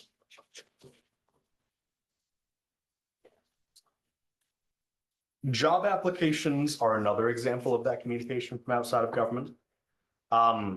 If it's from an external candidate, the Supreme Court has recently held that those can be withheld as confidential, assuming all of the other exceptions or all of the other factors apply, if they don't consent to it being released, and if you could reasonably believe that someone would be deterred from making those applications, that would be covered. The caveat to that, and the Supreme Court held this in 2024, is that internal candidates are not covered by that exception because they're part of government. They're not a person outside of government. So if you have somebody, let's say a clerk was applying to a different position within the same governmental body, they would not be covered for their application. Does governmental body mean subdivision or division? Like county or? Subdivision, I believe. So if somebody at the auditor's office applied to the treasurer's office for both Jefferson County. Specific to the governmental body. That's always been my interpretation. Okay. Yeah. So it's relatively narrow, but again, the Supreme Court took the time to carve that out. So the draft records exception, very briefly, tentative things that have not yet been considered by the board or presented to the board at a meeting can be withheld as confidential draft records the moment that it's presented to the board, even if it is not even if they send it back for further, consideration, further revision, if they don't take action on it. That's not a draft record once it's gone to the governmental body and been considered. But before it reaches that purpose or completion, it is a draft record which can be withheld. Sure. I think you probably answered the question, but I'm not smart enough to No worries. understand the answer. So we have Elizabeth and we say, hey, we want to develop an ordinance for. Sure. And so she works on an ordinance and she brings the ordinance to us and we go through the ordinance and then we start. Well, I don't like this, so let's add this to this and this. So then she takes it back. And this process goes back and forth till we have, it's in the public venue, don't misunderstand. Yes. But then we reach a point where we say, okay, now we want to put this out for the public hearing because this is, we think we've gone through and answered all the questions. And then the public comes along and goes, hey, yada, yada, yada. We go, oh, I didn't think about that. Elizabeth, can you make that correction? So We have another public hearing. are you talking about something that's being considered in a closed session? No. Okay, so it's being considered open. Everything is open. Once it goes to open session, then it's no longer a draft. Even if it's not the final version of that Okay. ordinance, once it's been considered, the public has access to that. So do we have to keep all of those? Retention requirements, so no. Okay. Because I was, But if you have that- how many wind ordinances or versions did we? So for example, if this was sent out as an attachment for like a email packet, right? So this was sent out to all the board members before the meeting. And you have access to that separate document, and then you say, hey, go make it again. because it's on your email, then you might have to produce that. And you keep it because you still have that email. If that email got deleted, it's no longer a public record, it's fine. But if that's still, if that original attachment on your email still existed, then that could be sought as a public record. I mean, I wouldn't have any problem giving them all of Sure. our work product, But for example, if she was working on it and, you know, let's say you said right now, hey, I want you to have an ordinance for the March meeting. And she was working on it and she had something sort of ready on February 21st, but she wasn't ready to present it. She has that saved somewhere and she starts, you know, another copy. Here's the final draft based on this, but she wants to keep that earlier version. That earlier version could be a draft document that's confidential because it hasn't been presented to the board yet. If she sends that along to you and you review it, that's where it becomes a public Right. record. I say we weren't trying to hide anything. No I just worries. was the amount of trees we killed to get to that. Well, there's a very convenient chart here for draft Okay. documents as well. I can't read it any better than I did the first We'll one. make sure that we send it along. Investigative reports we already discussed. The gist of that is police files have their own protection. It is a qualified privilege that's subject to Hawkeye. It's one of the more complicated areas of the confidentiality protections.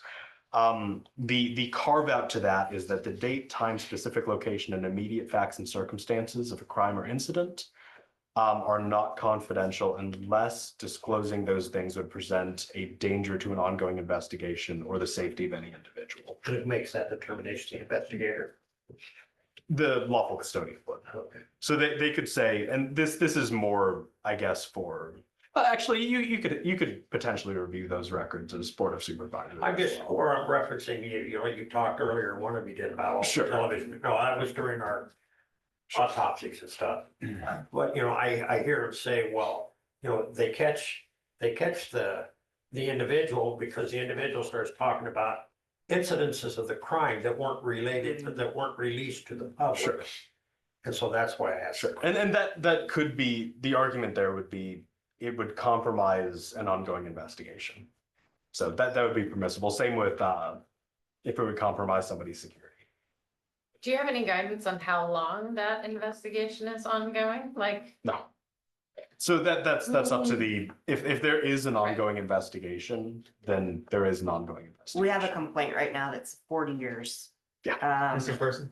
Yes. 40-year, okay. Yep. Mhm.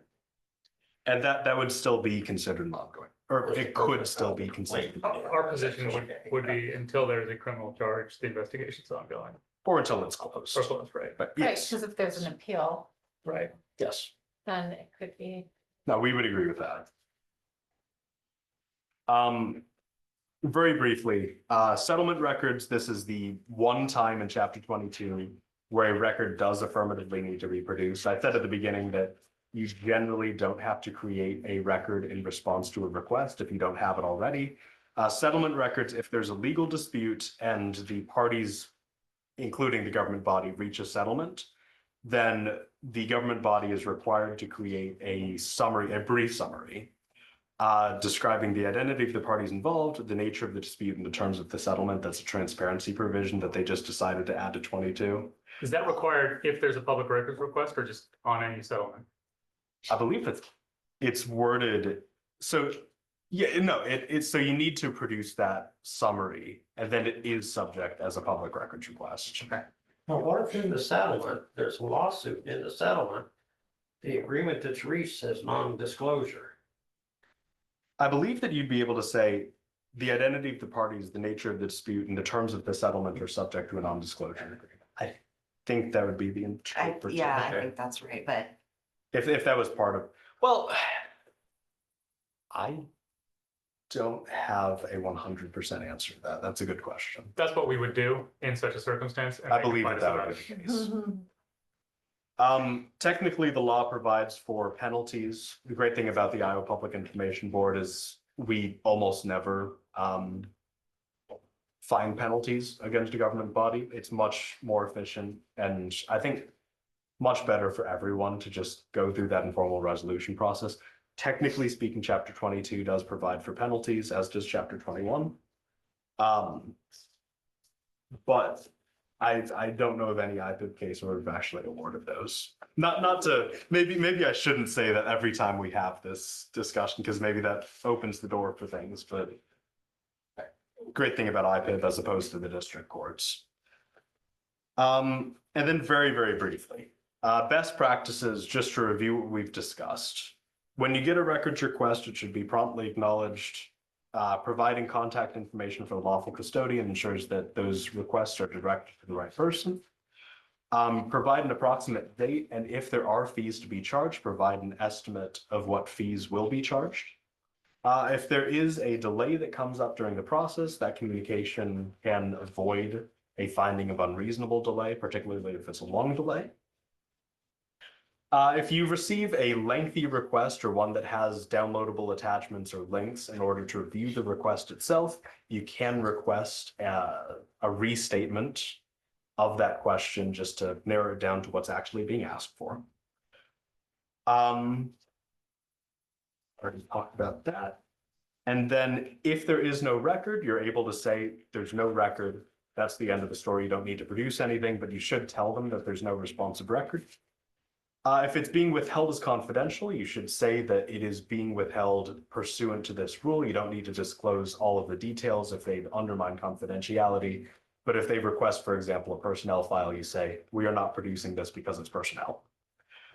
If it's a simple request and takes less than 30 minutes to produce, then the code strongly encourages government bodies to provide for free if it's less than 30 minutes. Except for copying costs. So the physical cost, but not the labor, generally speaking, should not be charged. And then if there is, again, a extensive request, providing a reasonable good faith estimate of both the time and the fees that will be charged goes a long way. And then it also gives the requester an opportunity to narrow down the scope of their request to save everybody time and money. So that does bring us to the end. If you have any questions, we are happy to answer them. We'll send out copies of this PowerPoint to anybody. Certainly to the Board of Supervisors, if you want to receive it. I don't know if we want to play telephone game or if you want to provide me. We'll make sure that it gets out to everyone though. I think Erica might have. I believe Erica has the Yeah. list of names. We'll get it out. And then if you have any questions for us, it's always better to ask than to have a complaint down the line. So, well, yeah, but it if you're relying on our advice for anything, then that gives you the cover of law. Procedurally, do you have to request an opinion or could you just get an informal email opinion? Informal emails are fine.